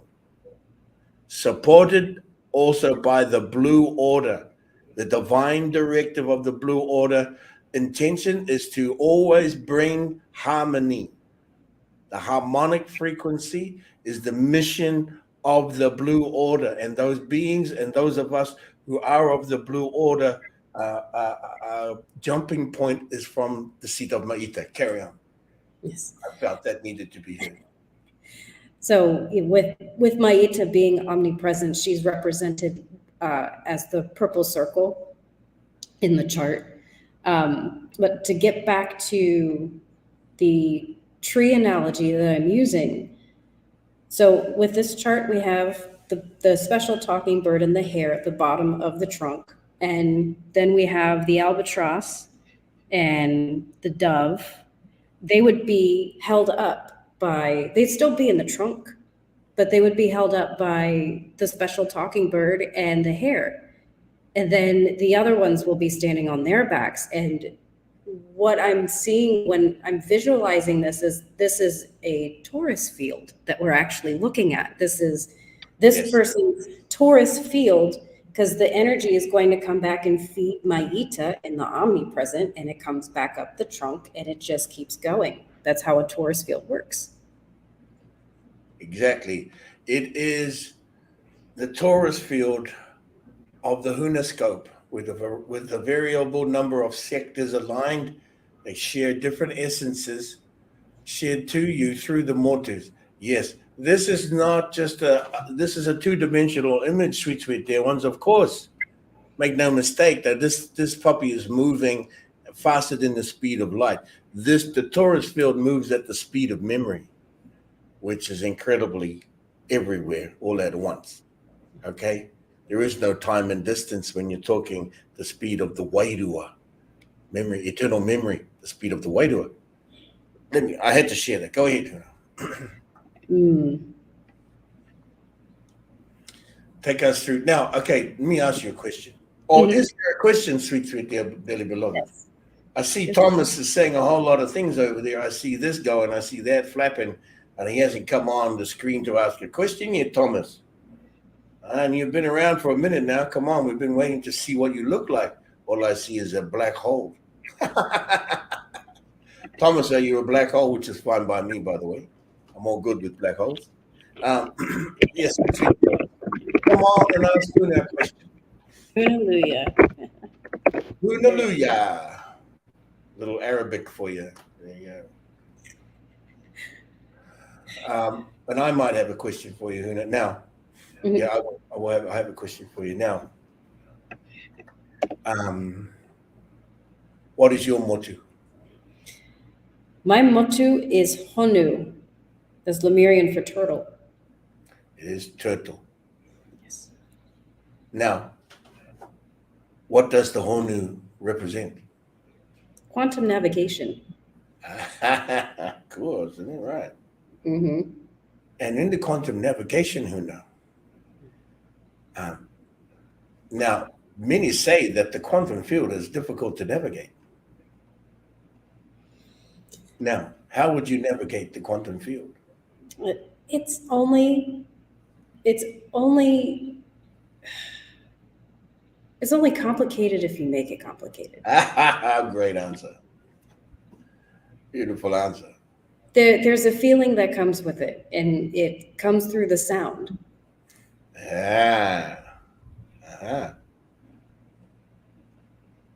Now, yes, you go, Nakota. Here I am. A good song from UB40. Here I am, baby. Okay. Yeah, it's a feeling. Navigate the quantum field through feeling. There are 9 senses. 9 senses. Let me say that again. 9 senses of communication and travel. Okay, not just mathematics and science and all of this stuff. 9 senses. Did I say 9 senses?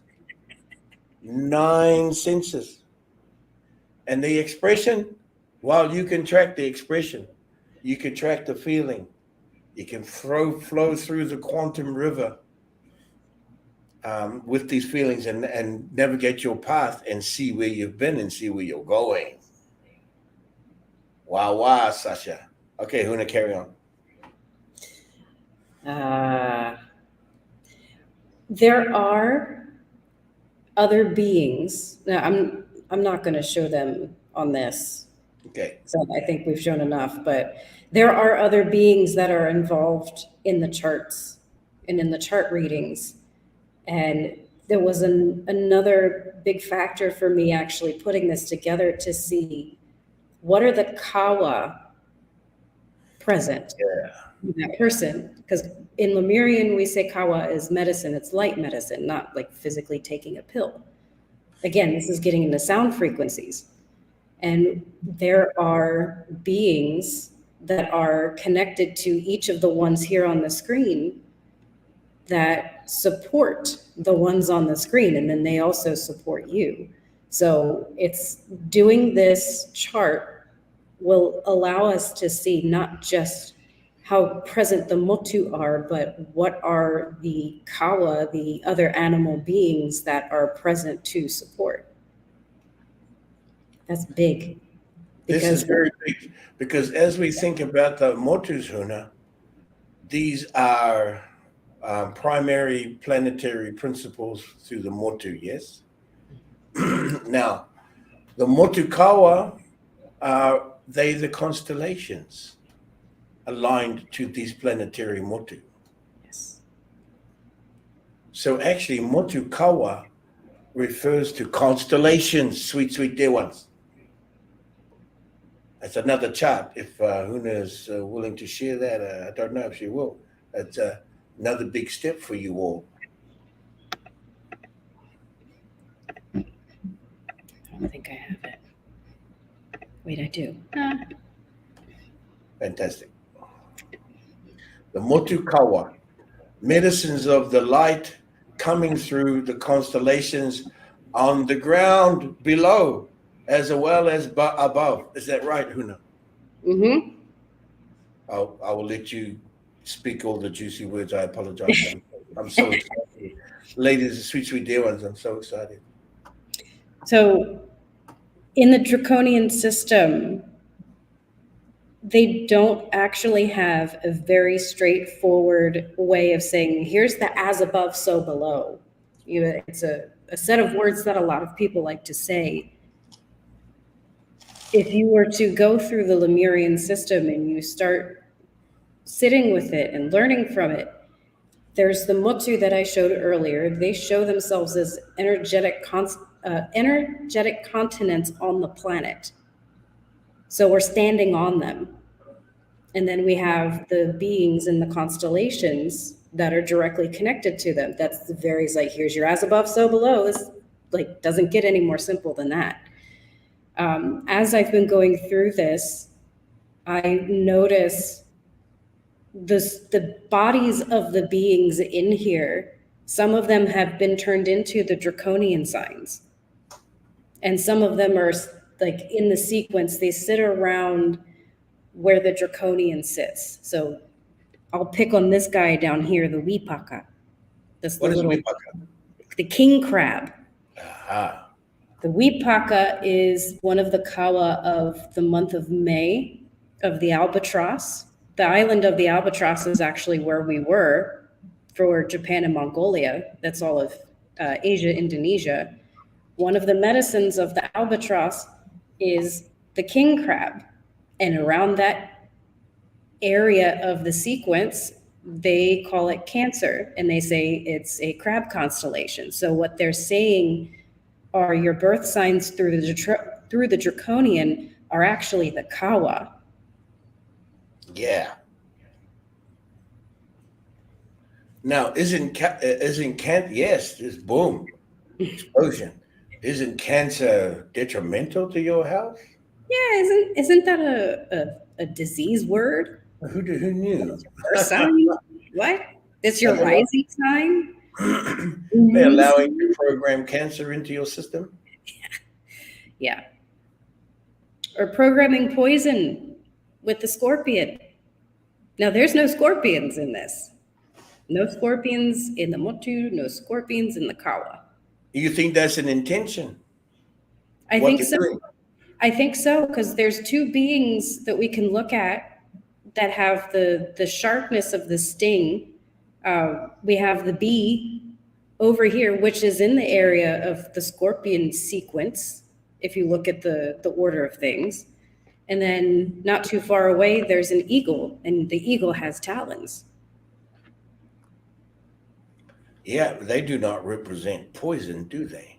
No. Now, No, they so the intention of the Draconian and the Gregorian sweet dear ones in their matrix habitat is their intention. They intend to poison you.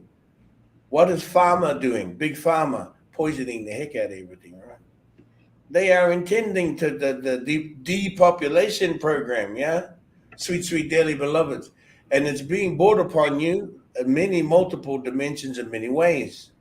You can basically try to think your way out of it, or you can have wisdom and knowledge and action to and have wisdom and knowledge and bring actionable energy to it to get yourself out of it, thereby not just wishing and praying for it, demanding it, doing it, having the tools to do it. I'm all about this. I apologize. I'm quite excited. I better put my shades back on, I think. Calm down a little bit.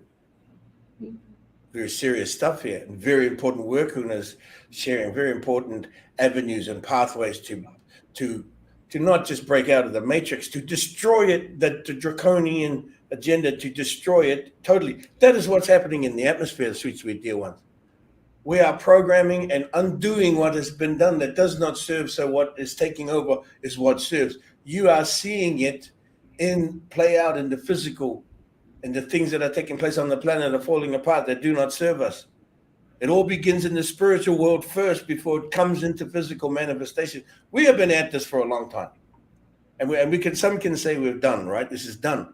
But okay, I'm going to say again, enjoy the doing. And you heard me say this.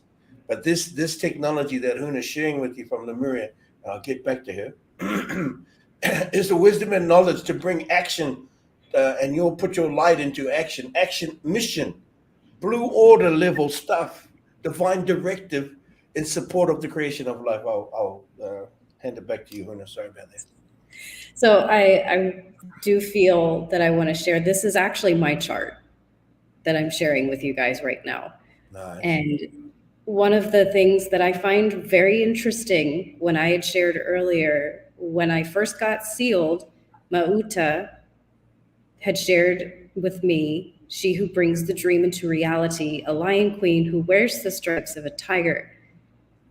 There's two beings in here, the lion, and then the tiger is in the middle.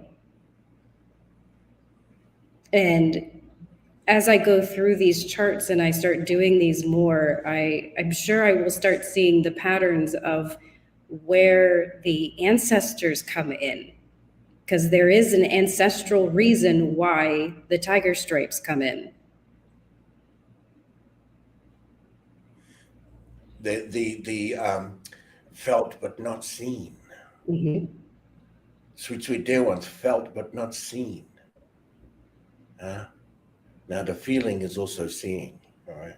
9 senses. Okay, a comment was made.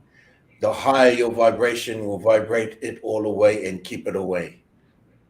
Yeah, that's a nice proclamation. I'm going to challenge that proclamation, and I will challenge it. All right, vibrate how? Why? What's going to help you vibrate? Do you even know what vibrating high is? Or what's vibrating low?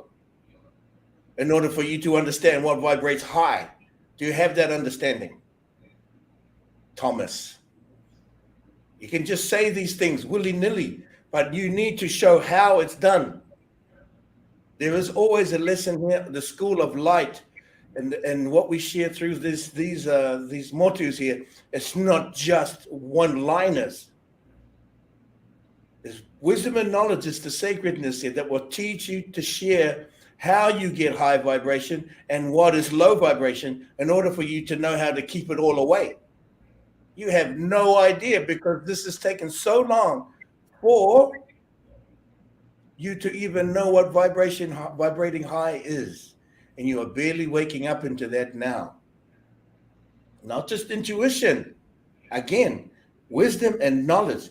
Bring light to action. Make it actionable.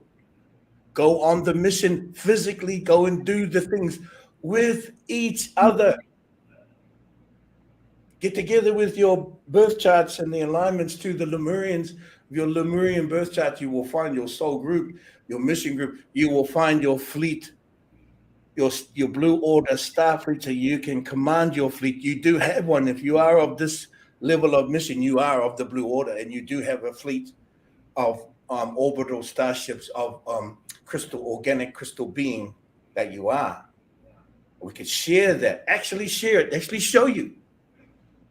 Not just don't talk about it all. You got to vibrate high, so you vibrate it all away. What a lot of just flapping going on. Flap, flap, flap all day long. Here Thomas is making the claim that he can vibrate the pain out through this feeling, get him back through his intuition, just flapping. He's just flapping, man. I'm not seeing any school of light coming from Thomas. School of guidance, actionable, photos, video. Get out there and go and show us and bring it back in and then show us what you've done. Flap, flap, flap all day long. Let me put my cool glasses on just to cool down again, I think. Okay, sorry, Huna. I enjoyed that, though. Thomas is just on, you know that. All right, Huna. Does anybody have any questions? Yeah. Because I don't have anything beyond what I had just shared. Huna, what is your the best contact for you? Instagram. So on the YouTube, in the description, I'd updated it so it has Kahi Hoe's full link for her website. So if you copy paste that, you should be able to get in fine. It also has my Instagram my Instagram name spelled out, so you can find me that way. Could you put it on the screen here? Is that possible? Yeah. Yes, Dakota. Yes, breathe, Huna.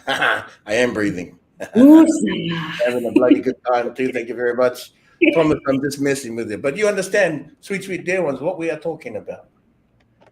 I'm not. This is not just this is not no show.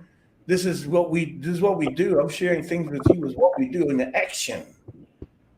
And we spend a lot of resources of our own resources to go out and do these things and put them into action so we can confirm the stuff, as I shared with you with the blue order. Okay, yeah. So Chandi made a great comment. So the honeybee got turned into poison, and that explains a lot in my life, turning poison into honey again, thanks to Lemurian light codes. You're damn right.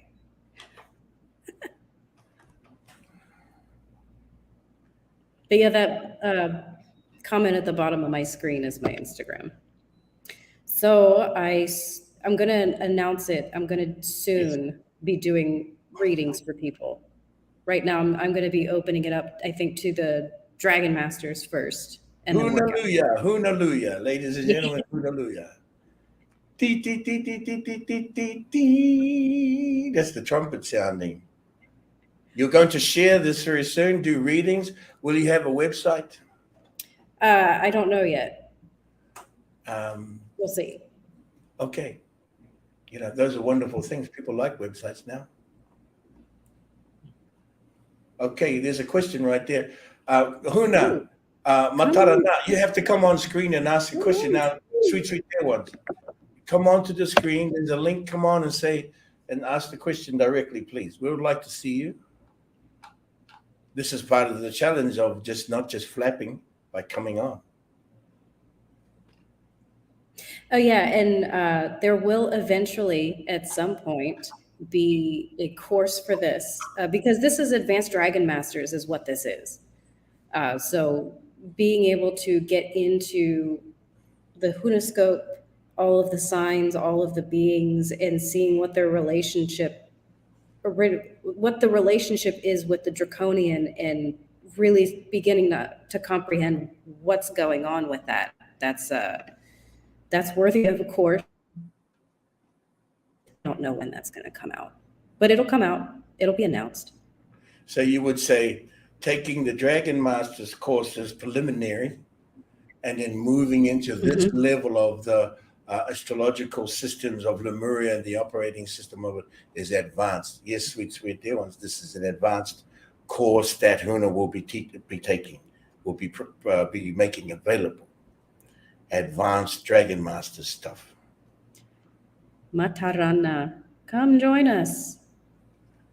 Yeah, Matarana.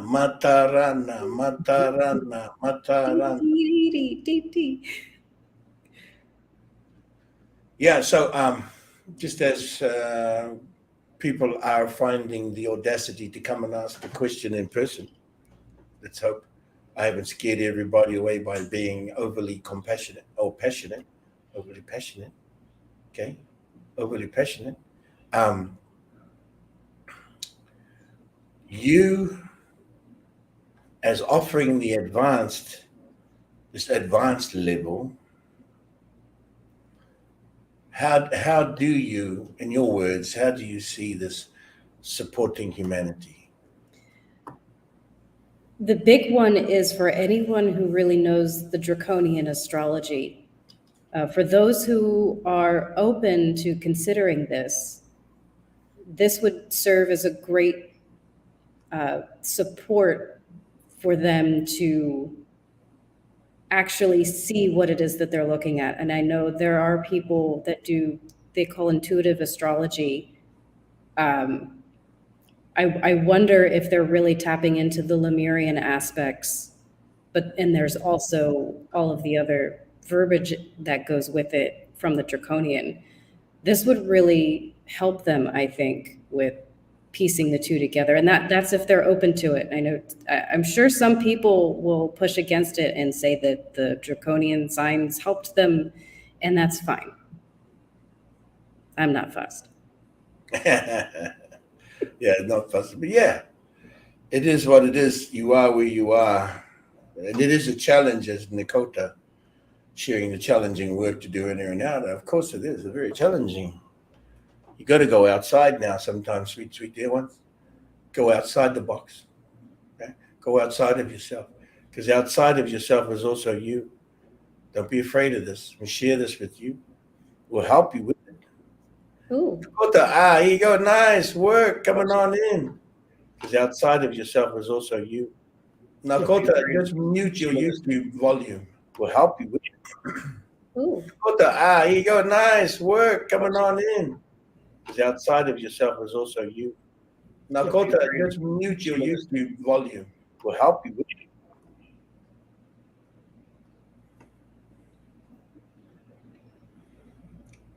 Sweet dear ones, when you come on in, if you're watching through YouTube, mute the volume on YouTube before you select the link to come into the stream. Can you hear me, Nakota? Can you speak? We can't hear you, Nakota. We are not getting you, Nakota. Can you speak? We can't hear you, Nakota. We are not getting you, Nakota. Can you speak? Okay. Yes, so if you're able to come back, Nakota, just if you're watching the YouTube, mute the volume and then select the link to come to the stream. It will switch to a different window and you'll be in. Hopefully Nakota will come back. Yes, so yeah, it's challenging, as you were saying. But as I was saying, outside of you, sweet, sweet dear ones, is also you. You are the great outside and the great inside. Don't be let's say, don't be shy of yourself now. Don't be afraid of yourself. You are huge. You are expanded. Now, Huna, uh, you came on the mission to Mongolia and Japan. Yes. Can I invite you, as you were, was there a correlation of Japan and Mongolia that also helped with your writing and calculations and navigation of the Lemurian birth charts? Being with the other Hunas and sharing what it is that I'm working on, because I know it's not something that I'm going to fully figure out on my own. The Waidua is going to come through the others, and it's important to share what it is that I'm working on with them. And I'm sure it's going to be true for anybody else that's working on things like Kahihoe, for instance, needed help getting her website set up. So sharing what it is that I was doing, because there was the visual aspect of what I had just shared is not something that had come through until after Mongolia, because one of the Hunas had, I think he specifically used the words pie chart. So of course it had to be food. Yeah, he was really hungry for pie. Yeah.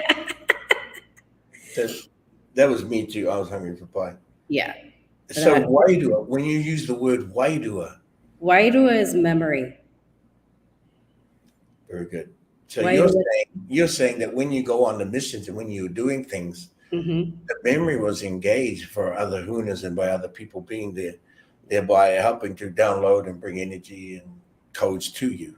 And then that led to the pie chart, someone saying the pie. That's it, sweet, sweet dear ones. It just takes a little bit. It might take a word just like, oh, what about a pie?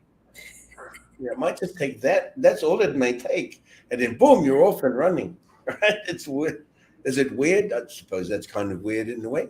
It's also fun, yeah. It's also nuts. It's because it's that simple. Nothing is ever that difficult. But there is some action, get some action behind it, put energy into it, go there, be there, show up, have a pie for dinner, and then, oh, wait, here we go. And, you were there in Mongolia with the Stargate and everything. Would you say this was and I'm just kind of reaching here, sweet, sweet dear ones, but would you say there was a successful mission? I would. When the way we look at things, we'll take photos and videos and see what comes through. So like the starship picture that Moota showed earlier, it's things like that come through when we get our phone out to take a picture of the mountain that's in front of us. And I would say looking at the colors that were coming through and some of the footage that I still haven't gotten around to sharing any of my stuff from those missions on Instagram. But there was one in particular where the sun is behind me and I'm not really moving my camera that much, but just the little bit of shifting and the sun would it would expand and fill the sky and then eventually kind of come back to its original form. But it's stuff like that'll happen after the missions. And that's one of the ways that we would utilize confirming what it was that we just did. Yes, there's so much confirmations, that expansion of light. Light begins to love you more, sweet, sweet dear ones. Light, certain levels of light, certain capacities of light want to come to meet you, want you to be with you. They're at certain places and certain levels you have to take your form to. Wow, we were in the Gobi Desert, and I have to say it was challenging, was it not? Like I remember you saying, wow, boy, this is so, I'm ready to be back on the beach and fly. Yeah, the desert was rough. It's tough, sweet dear ones, but what is the gift? Such a lesson. Tell Kimere, she Talakemia, she said, you are an excellent teacher, Huna. Make the course. And yes, Huna, she is Tala, she is an excellent teacher because she met that challenge. And she knows the capacities and the levels of vibration because she had to meet that challenge of going there. These are the people I mean, they're hard to find, but we're sharing them on the House of Huna Flash TV for you. Authentic people who work in an organic way, not just on social media, flapping and flap. But we will share with you the processes that we go through and what we do in the videos and the pictures and everything in the challenging places. You know, I myself don't really like going up to high altitudes, but I was at almost 14,000 feet at the Stargate, and it's tough for me, you know, because I want to be at the sea level eating and swimming. And that's really hard for me. But okay, I do these things. Okay, she did these things. And showing up, not just to do the work, Tala, but this is about joy. And it's not so much fun sometimes after a minute. Yeah. But that's the challenge. It's such a gift coming from this. You're exactly right. Exactly right, Nakota. Huna. We're almost coming to the closing of our time here, and we had saved the best for last. I want to let the sweet dear ones, sweet dearly beloveds know that you're available. You have an email where we can send to. They can ask you questions and things like that. I'll get it set up. Okay.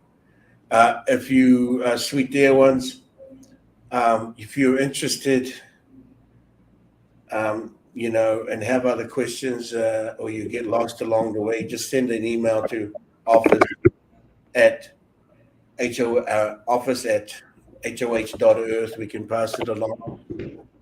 And if you're interested in coming on missions, Huna Tamake is on missions as well. We are at Burning Mask.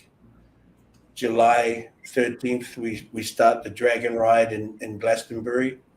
And then July 14, 15, 16, we begin the event, the incredible event, Burning Mask, where we have incredible guest speakers and other wisdom keepers and music and fun crafts and vendors and food to share with you.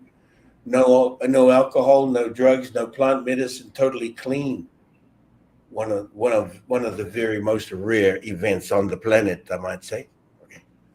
And Huna is available there. She can be available to meet in person, as she's very active in our community. Last words from you, Huna. Enjoy the doing. You heard it right here from Huna Tama'ake, the awakened, the child of the awakened, first light and the first stone, navigator of the quantum field. Huna Tama'ake, her motu is Honu Motu, and the birth chart is now. Okay, Huna. So you have the Lemurian birth chart. One last question. The Lemurian birth chart. When an individual is given their birth chart, are you selecting a particular title or essence, a container essence in the language for that particular birth chart, not just the birth chart? Have you thought? No, I haven't, but we can work on that. Thank you very much for your wonderful strength and beautiful work and wisdom and knowledge, Huna. We look forward to you sharing that knowledge with humanity. Sweet, dearly beloveds, this is Huna Flash TV. Check out the YouTube if you want to watch this replay. Share it far and wide. If you have an interest of subscribing, please do. If you have an interest of being sealed and becoming a Huna, I beseech thee and I recommend us to do this. Okay. If you have an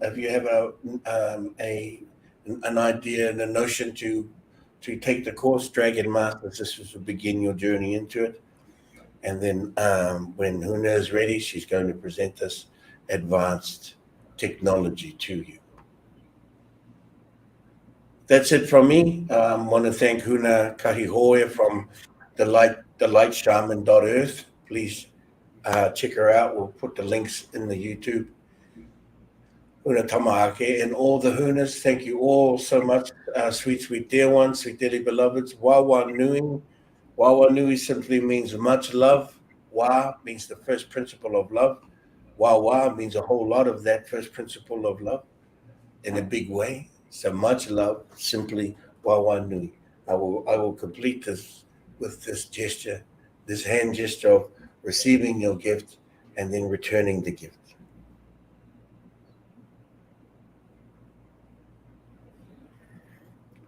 Good to see you again, Kimuria Matako. Though I walk from the circle of light, I'm always walking towards you. Don't ever forget that.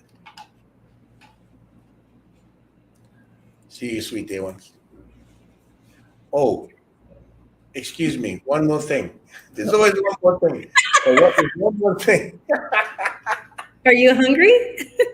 I am that, and I will eat momentarily. But Tuesday, June 20th at 13:44. No, sorry. 1900 GMT time. Okay, 7 o'clock GMT. I'm going to be on a live channel with Michelle Fielding. Her and I will be doing a show together, July 20th. Check out the the details on my channel, on my Facebook or Instagram, Huna Flash, or the YouTube. Just check us out. We'll send you the link, and that's going to be an incredible show. So anyway, thank you so much, sweet dear ones. I'm out. Are you sure? I think about, but I'm never really out. I'm kind of in and out, but I'll say again with this action. See you, sweet dear ones.